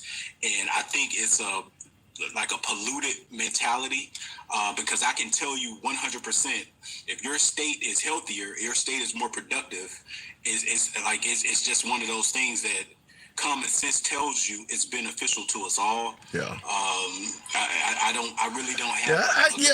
I don't quite get that either. But unfortunately, FSU, I'm gonna have to try to move, because I want to see if I can get the screen back. I don't know what happened with our connection, but I hate to cut your time a little short, but it's for some reason I see folks in the comments are pointing it out as well. You're certainly welcome back on the program, but not at all. And no big deal. But Happy New Year to you, man. I'm a big fan of your show. Appreciate the dialogue. And man, you have a good rest of the year. Absolutely. Anytime, come on back through. By the way, drop yourself, because it doesn't even show me over here. It is that messed up. So I do appreciate, I hate to cut you short, but go ahead and drop it and we'll pick it up next time. Will do. Absolutely. All right, looking in the comments, they scream socialism, but we've had socialist programs before. Yeah, I don't think there's anything. You folks let me know once he's dropped if the screen comes back on. I don't know how you can really do anything without folks yelling socialism. Unless, and I do see in the comments, Diane says you're back. Appreciate that. I see you folks said it. Anytime you come up with any program that is designed, I suppose, to use taxes from the haves to help the have-nots, folks on the right are going to yell socialism. This is why I've stated, and I'll go right back to the box, and I appreciate you folks that are tapping the screen. We had a major setback, had to appeal and all that shit, but I will say that this is why I've often stated that Trump had the power to be the most powerful president in U.S. history, simply because the sheer amount of loyalty by a large portion of Americans he had that no one else has had before. About 30% of American voters would back Trump no matter what he suggested doing. So all he had to do was convince maybe another 30%, and he could have got all sorts of programs passed that Biden, Bush, Reagan, nobody else could have, because the amount of loyalty to him. So I do believe if he had promoted things, some of these social programs folks are talking about, the right is not going to push back against Trump if he's implementing social programs. They'll do it against a liberal. But for instance, when he was talking about repealing and replacing Obamacare, They didn't call him a socialist. He's literally following up with the same program as Obama. He's just suggesting he's going to make it better. He's not being called a socialist. The folks on the right were totally behind that. Imagine how many other programs he could have passed, because the liberals are not going to interfere with tuition forgiveness or any of these things that Trump is doing to help the bank accounts, the economy, and the finances of Americans. Even liberals have no problem with that. Ask a liberal today that absolutely despises Trump what they don't like about him. Nobody's going to talk about $2 gas. So if you're doing things for the country, which he could have done unlike any other because of that sheer amount of loyalty, you wouldn't have liberals bitching. Most liberals hate him because of the stuff he was saying, the tweets and things like that, the divisiveness. Liberals don't complain about the Trump economy. They don't complain about it at all. So I do believe he had the power to be the most successful president ever. I just don't think he used that power in that manner. He went far right to cater to a smaller segment of the voting population. Looking at the comments, Trump will pass universal health. Trump will pass universal health care if he could get elected. Well, we already have universal health care. He can make it better, I suppose, but we already have it. Trump for prison, says Jolly Rancher. How many of you folks think Trump will actually be incarcerated? I'm not in that crowd. I don't think the man will do a day of incarceration. Is there anybody else that feels that way? Going back to the box. Trump for prison, that's not going to happen. Let's do it right. Let's do it right. I always enjoy talking to this gentleman. Certainly has an opposing viewpoint. He doesn't. Let's just let him introduce himself. It is the one and only Pinche Vato Loco. Good afternoon. Welcome back to the program, and Happy New Year to you. Happy New Year to you as well, man. It was good hearing your voice again finally. I was wondering how come you haven't been on, during the evenings or anything else like that anymore, but yeah, working duties. You used to amaze me with that narrative you like to pass around, man. I mean, you're just killing me today. What is the narrative? Let me know. What is the narrative? Oh, man. First I got to tell you a little story. Christmas Eve, I got to see Biden, man. Really? Where we at? Yeah, he was wishing everybody in the crowd a happy Easter. All right. You opening up already. So what is the narrative I'm pushing around? That whole thing about Venezuela, man, first of all, that's killing me. You got to understand one thing. If we can't get their oil, we hate them. And there's 3 countries in particular that we can't stand because they got things they don't want to share with us. And Venezuela is one of them. Listen, Venezuela, it's a human right to have a home. It's free. Okay. It's a human right to have lights and gas. Do you want that in America? Oh, bro, I mean, with all the money we spend on other countries, we could have had that a long time ago. Okay. Would you be in favor of supporting a politician that believed it is a right of Americans to own a home? I believe the day you find me in support of any politician is the day you feel it ain't me you're talking to, man. So in other words, the answer is no. It should be, a free right for everybody to have the same opportunity as everybody else, man. So in other words, the answer is no. You don't have a right to own a home. You have a right to try to get one. You should have an equal right to everybody else. That already exists, Pinche. Everybody has a right to pursue a home. How is that? Tell me how a homeless man has the same right as a man who's been working all his life making hella money. How does he have the same ability as the homeless man to get a home? So what would you do? Let's go ahead and indoctrinate Pinche. Let's go ahead and elect President Pinche here. What would you do to give equality to homeless people? There's only one thing you could do to save humanity in this world. And I'll say it over and over again. End money, save humanity. Wait, you're talking about getting rid of currency. Money is the problem, every single problem in the world today. It is every single problem. The source of it, the ingredients of it is money. Now that is true socialism you're promoting. That's fine. Okay. Who did you vote for? Did you vote at all? I voted one time. Have we ever tried it before? complete socialism. No.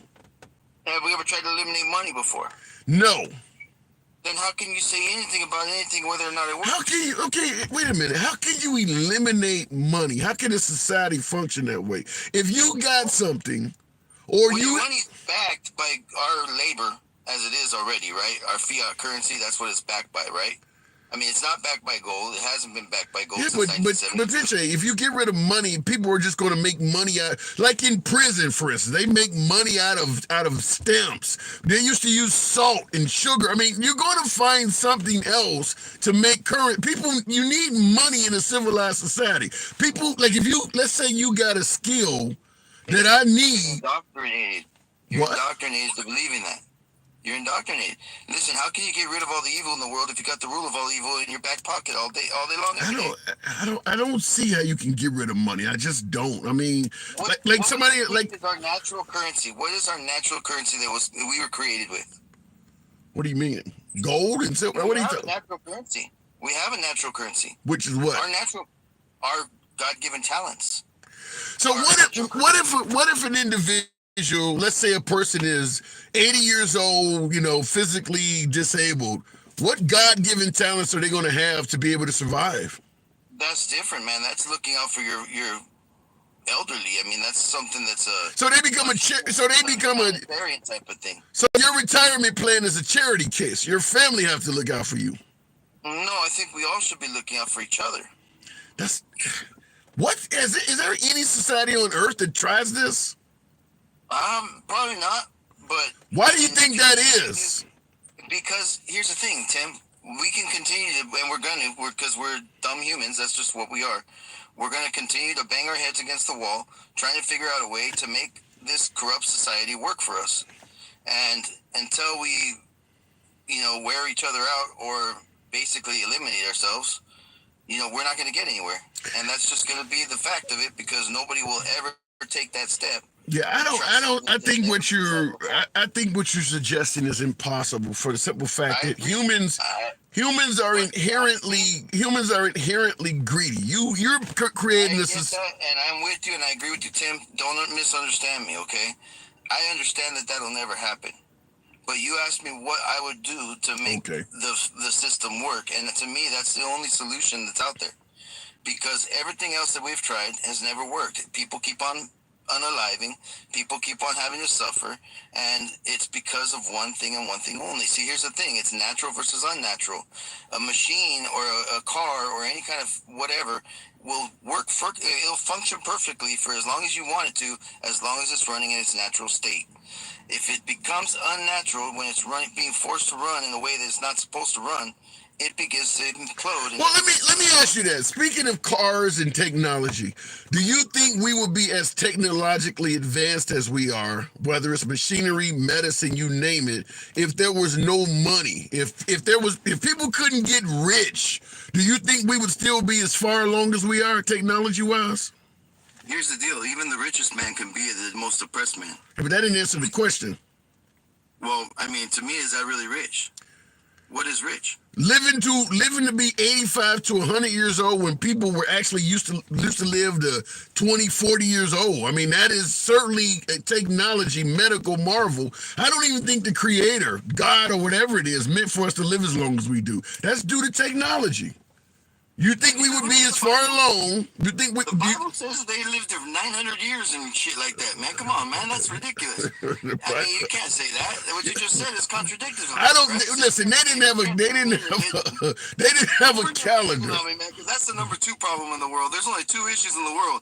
Number 1 is money, and number 2 is religion. That's the 2 things that people will unalive each other for. Okay. So to me, those are the only 2 problems in the world. But so just to make sure I get clarity. Do you think we would be as technologically advanced as we are now without money? I do. And if you know the history of Tartaria, then and if you don't know the history of Tartaria, you should look it up. But if you do, you would see that they were examples of that. All right. And their technology was far beyond even some of our own technology today. So, I mean, there's plenty of history that shows that.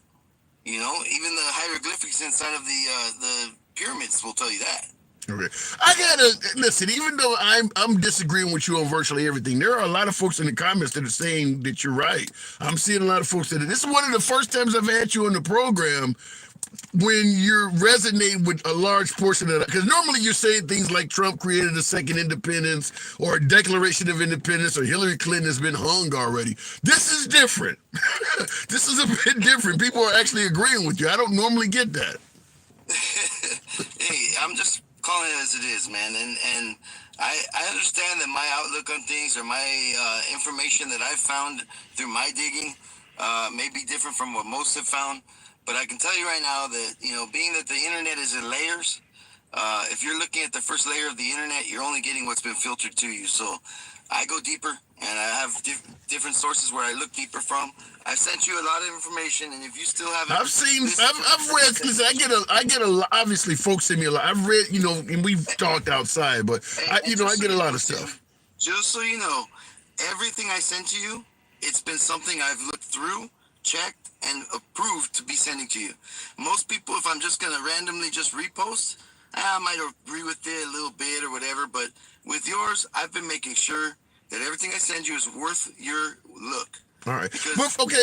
And certainly, I do try to keep that up. But I want to ask something before I let you go to the audience. How many, just by way of right or wrong, type in the comments right or wrong, how many of you folks favor what he stated in regards to getting rid of currency and how perhaps we would be a better people without, as he said, the root of all evil? If we didn't have money, less deaths, he's saying that people, right or wrong, I want to see that in the comments. A lot of folks agree with you, man. How many different satanic symbols are on your dollar? There's tons of them. You don't even know it. Okay. And we talk about what is it called? Skull and bones and all this. I don't want to go too deep off the end, but wow, there are a lot of folks that actually agree with you, man. I do got to move it on, but I'm surprised today. This is one of the times when people aren't calling you crazy, man. Wow. All right. I'm getting closer. Hopefully I get that 10-minute interview one day and we can make something happen from there. But, the ones who are saying, right, hey, more power to them, and God bless them, and I wish them all a Happy New Year. The other ones can suck an egg. Pinche Vato Loco. Have a good one, man. Wow. I don't know, because he does say things that are completely different to a lot of opinions. Like I stated before, he believes Hillary Clinton was taken out by President Trump. He believes that Biden is not, there's a stunt double. Yeah, Tammy. Thank you for the hat mustache. Thank you. Appreciate that. He believes that Hillary Clinton, I bet he had Joe Biden, the person we see on TV, is a stunt double. The actual Joseph R. Biden has passed on. He believes that Trump wrote a second Declaration of Independence before leaving. So this is different. This is different. I haven't seen that. Look at I see in the comments, once again, somebody agrees with him in regards to Hillary Clinton no longer being with us. Cody82 puts in the comment, she gone as of 2018. So there's another individual that believes Hillary Clinton is no longer with us. Wow, that was different. I see. Wow, Morgan says, I wish. You wish Hillary Clinton had lost her life? Really? Wow, you guys are cold. And I see T-Sizzle says, I believe this too. Wow, Pinche, a lot of folks agree with you there. That's different. Grandfather Wisdom. Good afternoon. Tap the screen, folks. Get your boy up to 20,000. Let your thumbs not be lazy. You know what I always say. Program is forever will remain MAGA friendly. Grandfather Wisdom. Happy New Year's. Good afternoon. Happy New Year to you too, my brother. Hey, good to have you. So what do you think? We're comparing the financial experiences of the typical American, the typical voter under Trump versus Biden. Are you better off or worse off under Biden than you were when Trump was in power?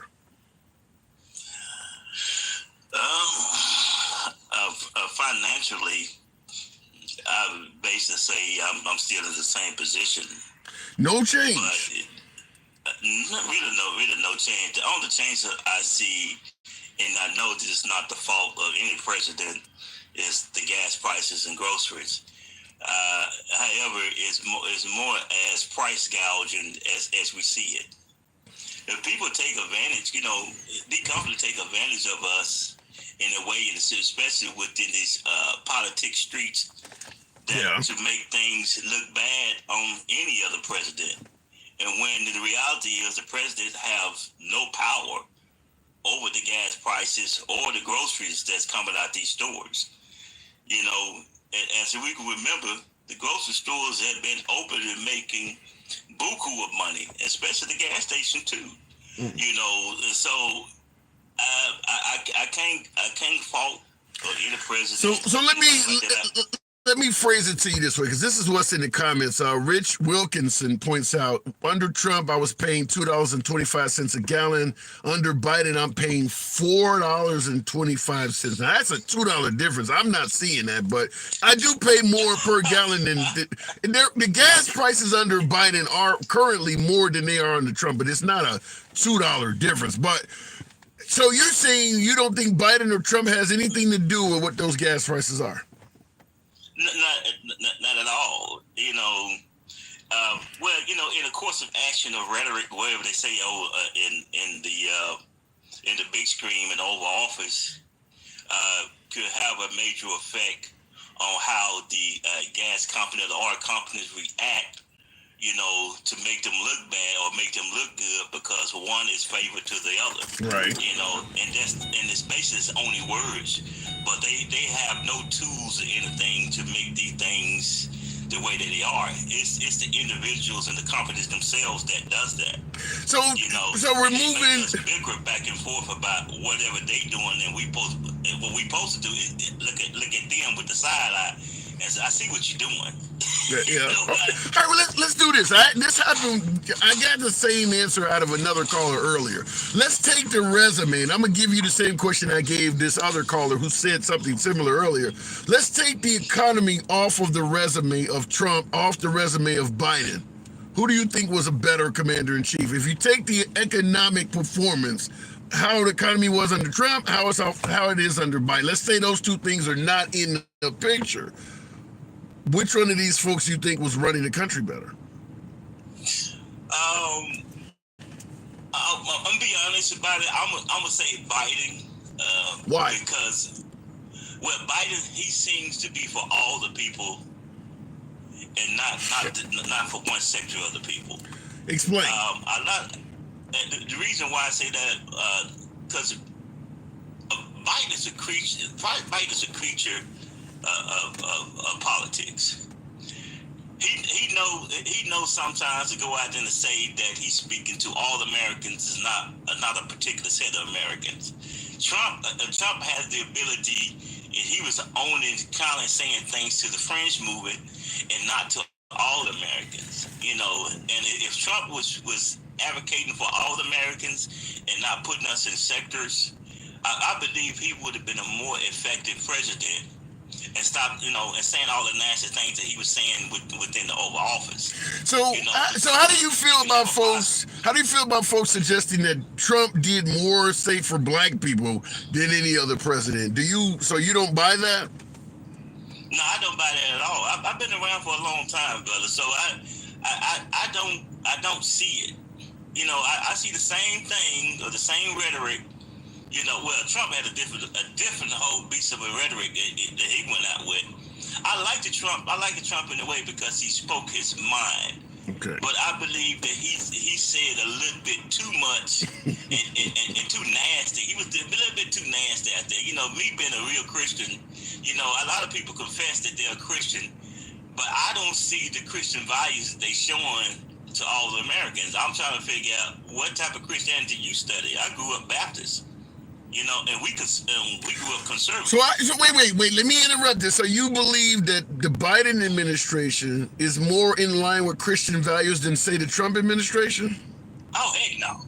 Oh, no. Okay. All right. So as a Christian, Trump versus Biden, what are you looking at? I'm looking at Biden a little bit more. He got a little bit more unified a cabinet than Trump did. Trump had a couple sprinkles of us in his cabinet, but his cabinet did not reflect Americans. Yeah, but as a Christian, pro-choice, pro-life, where do you think the Christianity falls on that? Now you put me in the box with that, brother. That's Let me keep you in that box. Let me keep you in that box. LGBT issues, Christianity, where do they fall on that?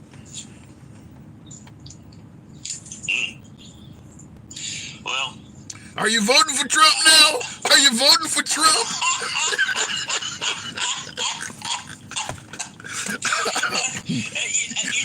I can't. Each his own. I cannot demonize any type of group. It's just. Brother, you got me tongue-tied with that. Because, it's okay. Yeah, I got an extra hat. Give me your address. I'll send you. That's a tongue-tied situation. Right. I would say it like this: even though I'm pro-life, I'm also pro-choice. Right. And I believe in women's health. Because I got girls and I got 17 grandkids, and majority of my grandkids are young ladies, are little girls, and I got 2 girls of my own who's in their late 30s. So if I think about my daughters and I think about my grandkids, if they reproduction health would be taken care of under a Republican president. However, I think not, because they so much demonizing the other part of it and don't realize the girls need other things too, like pap smears and all different type of other stuff that they need within a medical situation. Yeah. I believe no man and no government should be in a woman's business what she doing with her body. Even though I'm against, now I'm be honest, I am against abortion. However, but I'm not against women's health care. And usually how they hypersymbolize this stuff to dealing with abortion, they made it in a way like women is going out there and getting abortion on the whim. And it wasn't like that. My young girls going to Planned Parenthood for female stuff. You know what I'm saying? Well, let me take what you just said, because I gotta push back. Let me just ask it like this: a woman gets pregnant, and a couple weeks into her pregnancy, her and the boyfriend breaks up. She decides she don't want to do this alone. She wants to have an abortion. Should she be able to, in your opinion? To be honest, brother, I cannot make that decision. Only thing I can say that I'm against it in a way, but at the same time, it's her business. It's her body. If you were voting and one politician said no, under those circumstances she should not, and another said yes she should, and everything else about those politicians, other legislation, policies, everything else was equal, but one was saying under those conditions she should not be allowed to have an abortion, the other said yes, where would your vote go?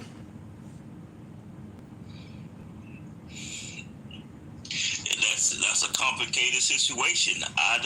What's complicated? You made it simple. You made it simple in a way. You made it simple in a way that saying that her boyfriend and her didn't want to have a child, and she about 2 weeks in. That means the fetus is not really viable. Really, at that time, it's still just a fetus. However, I believe in life. I believe everyone should have a pursuit of life, even that child, even that fetus that's in that woman. I'm just trying to get a yes or no. You're giving me a detailed answer. That's what I'm telling you. It's difficult to say because I'm not in the doctor room. I don't know what condition this woman is in. There are no. Wait, hold on. I'm making it clear. That's why I said the politicians are equal. There are no other conditions. She just got pregnant by somebody that she's no longer with. She's financially stable. There's nothing wrong so far with the health of the embryo. Nothing. She just simply does not want to carry this child because she's not in a relationship with the dad. No other existential circumstances. Where's your vote going? I'm not letting you get away. You get that. You get that. In all retrospect, I believe that it's up on the mother if she wants to have that. Okay. If she want to have that child. All right.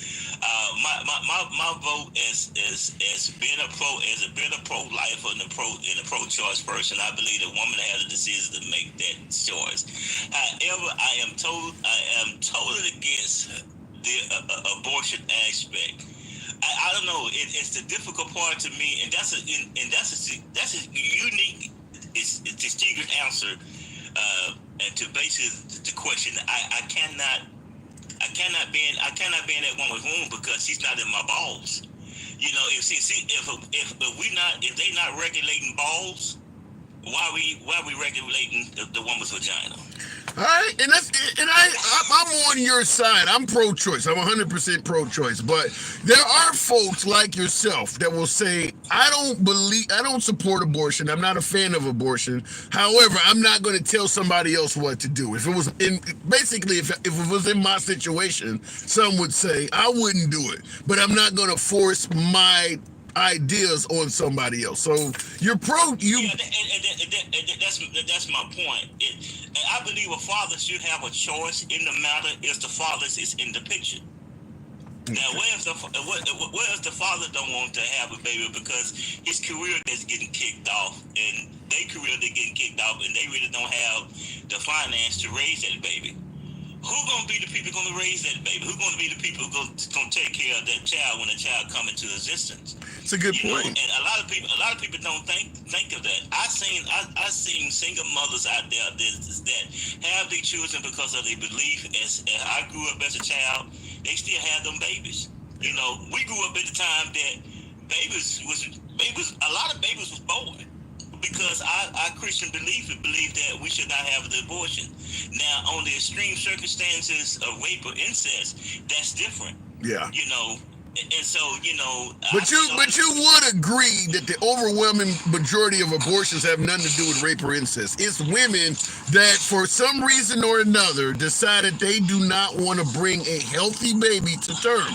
It could be, like I said, the boyfriend breaking up, maybe the job, maybe they're moving. Most abortions have nothing to do with rape or incest.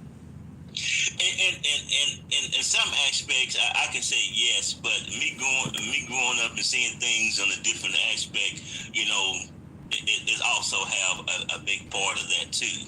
You know, growing up in the country, you know a lot of things, you see a lot of things, but you don't say nothing at all. Yeah. All right. Appreciate you coming through. Real good conversation. I boxed you in, but you held your own. Come on back anytime. Thank you, my brother. Have a beautiful, blessed day. Absolutely. You too. Same to you. Looking in the comments. And by the way, folks, I say every time on every program, I'm 100% pro-choice. I'm strong. And I've always been pro-choice. However, even if I was pro-life, my response is sometimes a solution, in this case, babies being killed. Sometimes a solution can actually be worse than the actual problem. And the reason I state that is my pro-life brothers and sisters that are watching the channel that are not tapping the screen, get your boy up to 30,000 likes. To all of my pro-life viewers, my issue is there is nothing on the table to address all of these babies that are now going to be born. If I saw all types of proposals that suggest, well, we have to put in place all of these new resources because we are, by our policies, going to create a lot of extra kids in America. 500,000 to 750,000 abortions are had every year. 500,000 to 750,000 children are aborted in this country every year. We've had now about a dozen states try to severely, if not completely ban, severely limit or completely ban abortion. So that 500,000 to 750,000 number is going to drop. Maybe 300,000 are now going to be aborted. So you're talking 200,000 extra children. It's going to be tens of thousands of children that are born now that would not have been thanks to these laws. Now, pro-life, hooray, you like that. But what about the needs that these children are going to have? 2024, Jennifer, thank you for that. Happy New Year's, and Happy New Year's to you and yours too, Jennifer. Thank you.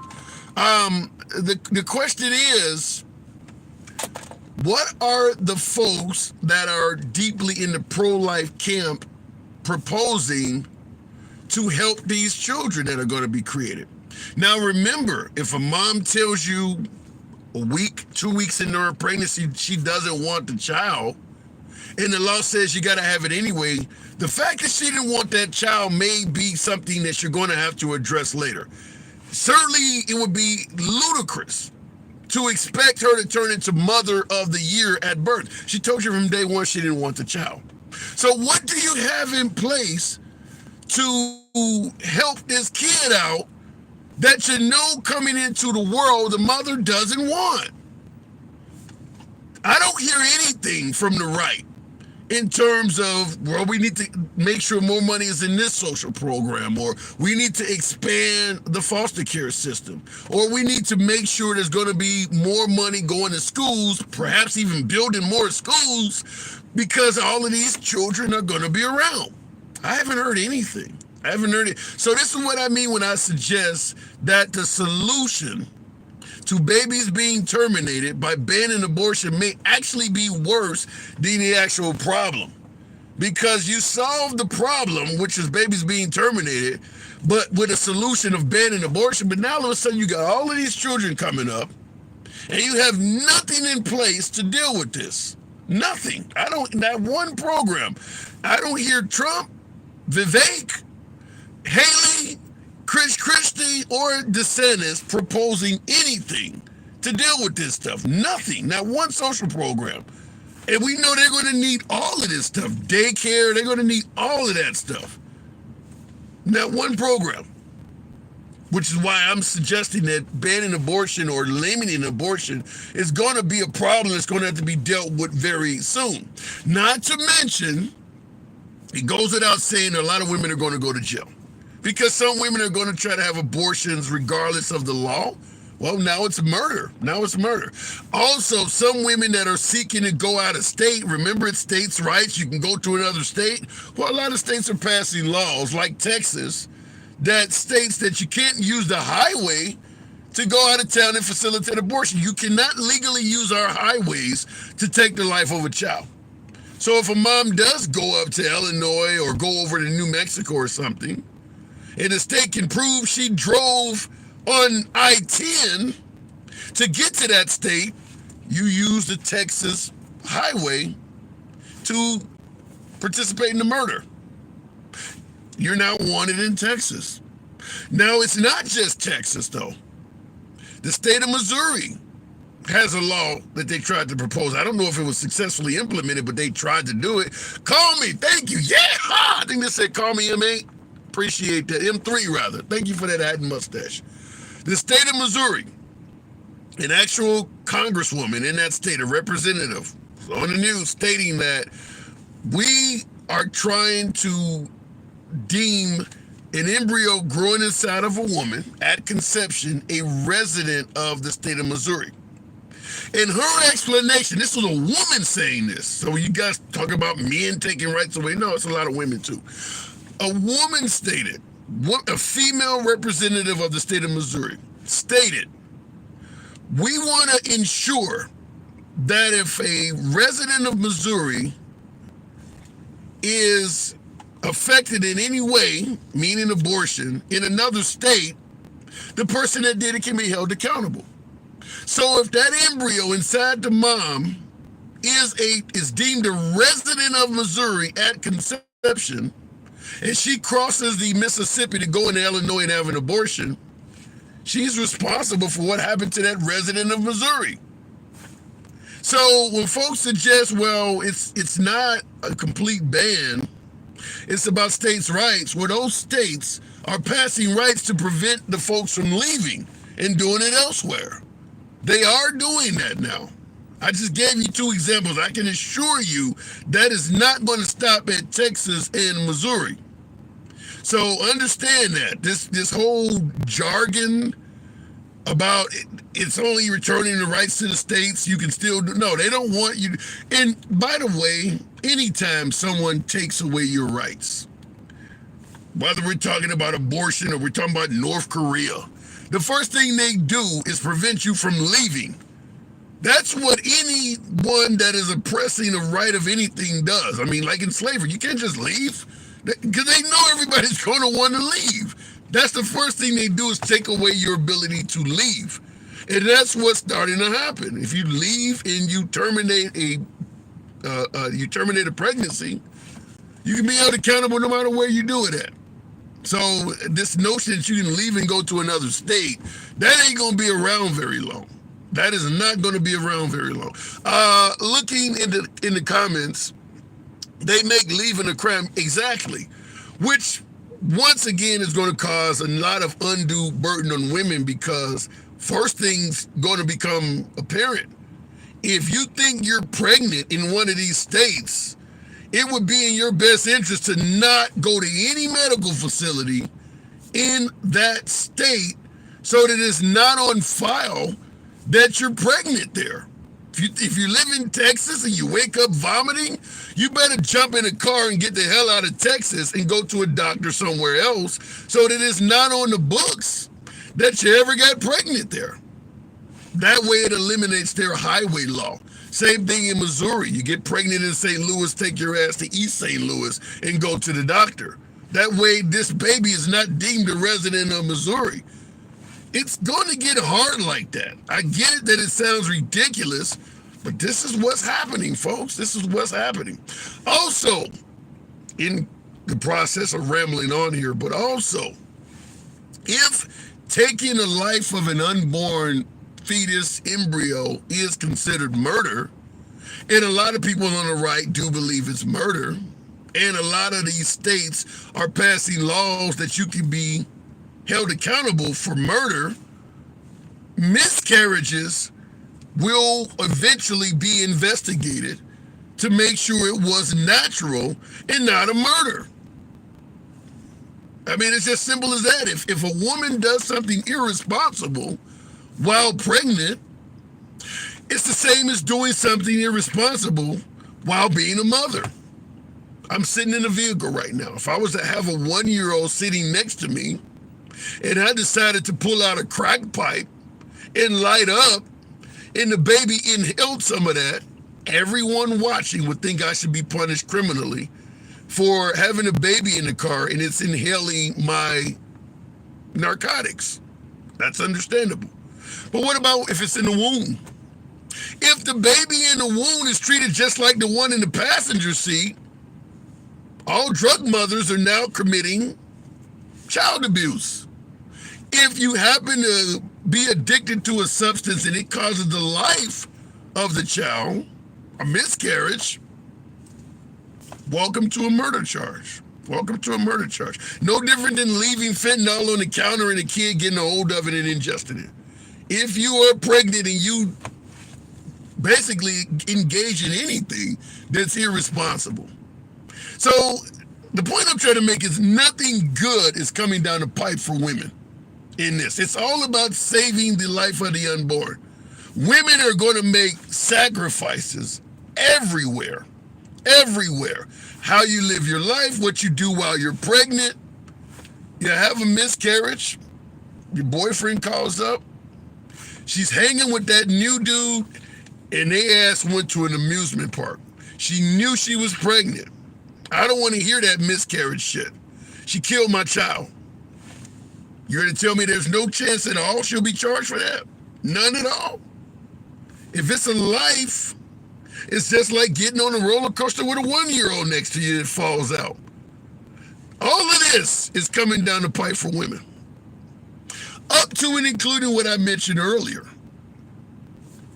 If there are no facilities in place to handle all of the new children that are being born, and we know all of these new children needing foster care, extra lunches in schools, needing daycare, costing the taxpayers money, what's the first thing going to happen?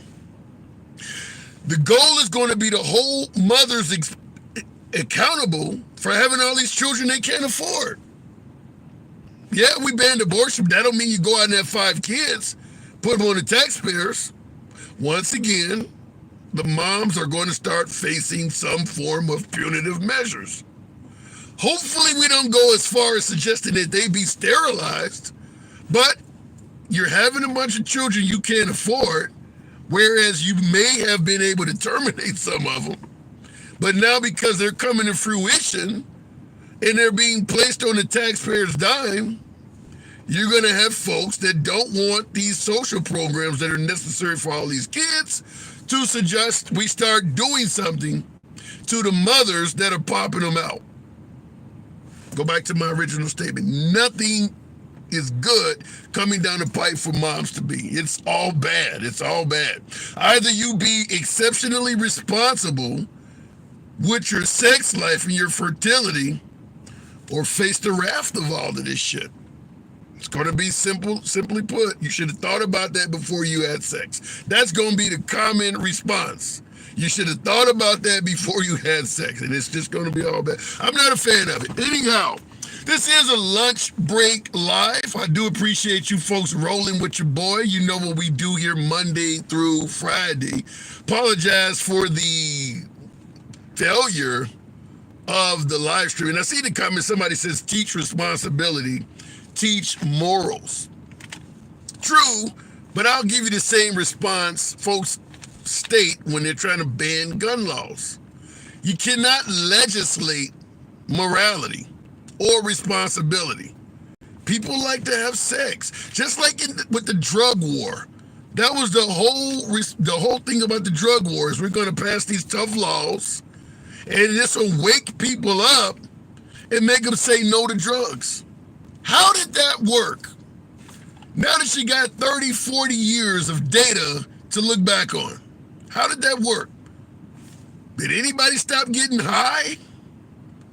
You're not going to all of a sudden make people start wearing condoms or being responsible by banning abortion. It's not going to happen. It's just not. Just like the war on drugs did not stop anybody from getting high.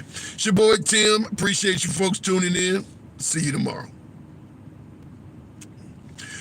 For you folks on YouTube, I do appreciate you guys rolling with the program through the dropping of the live and all of that. Nevertheless, I do appreciate that. I'll catch you guys tomorrow as well.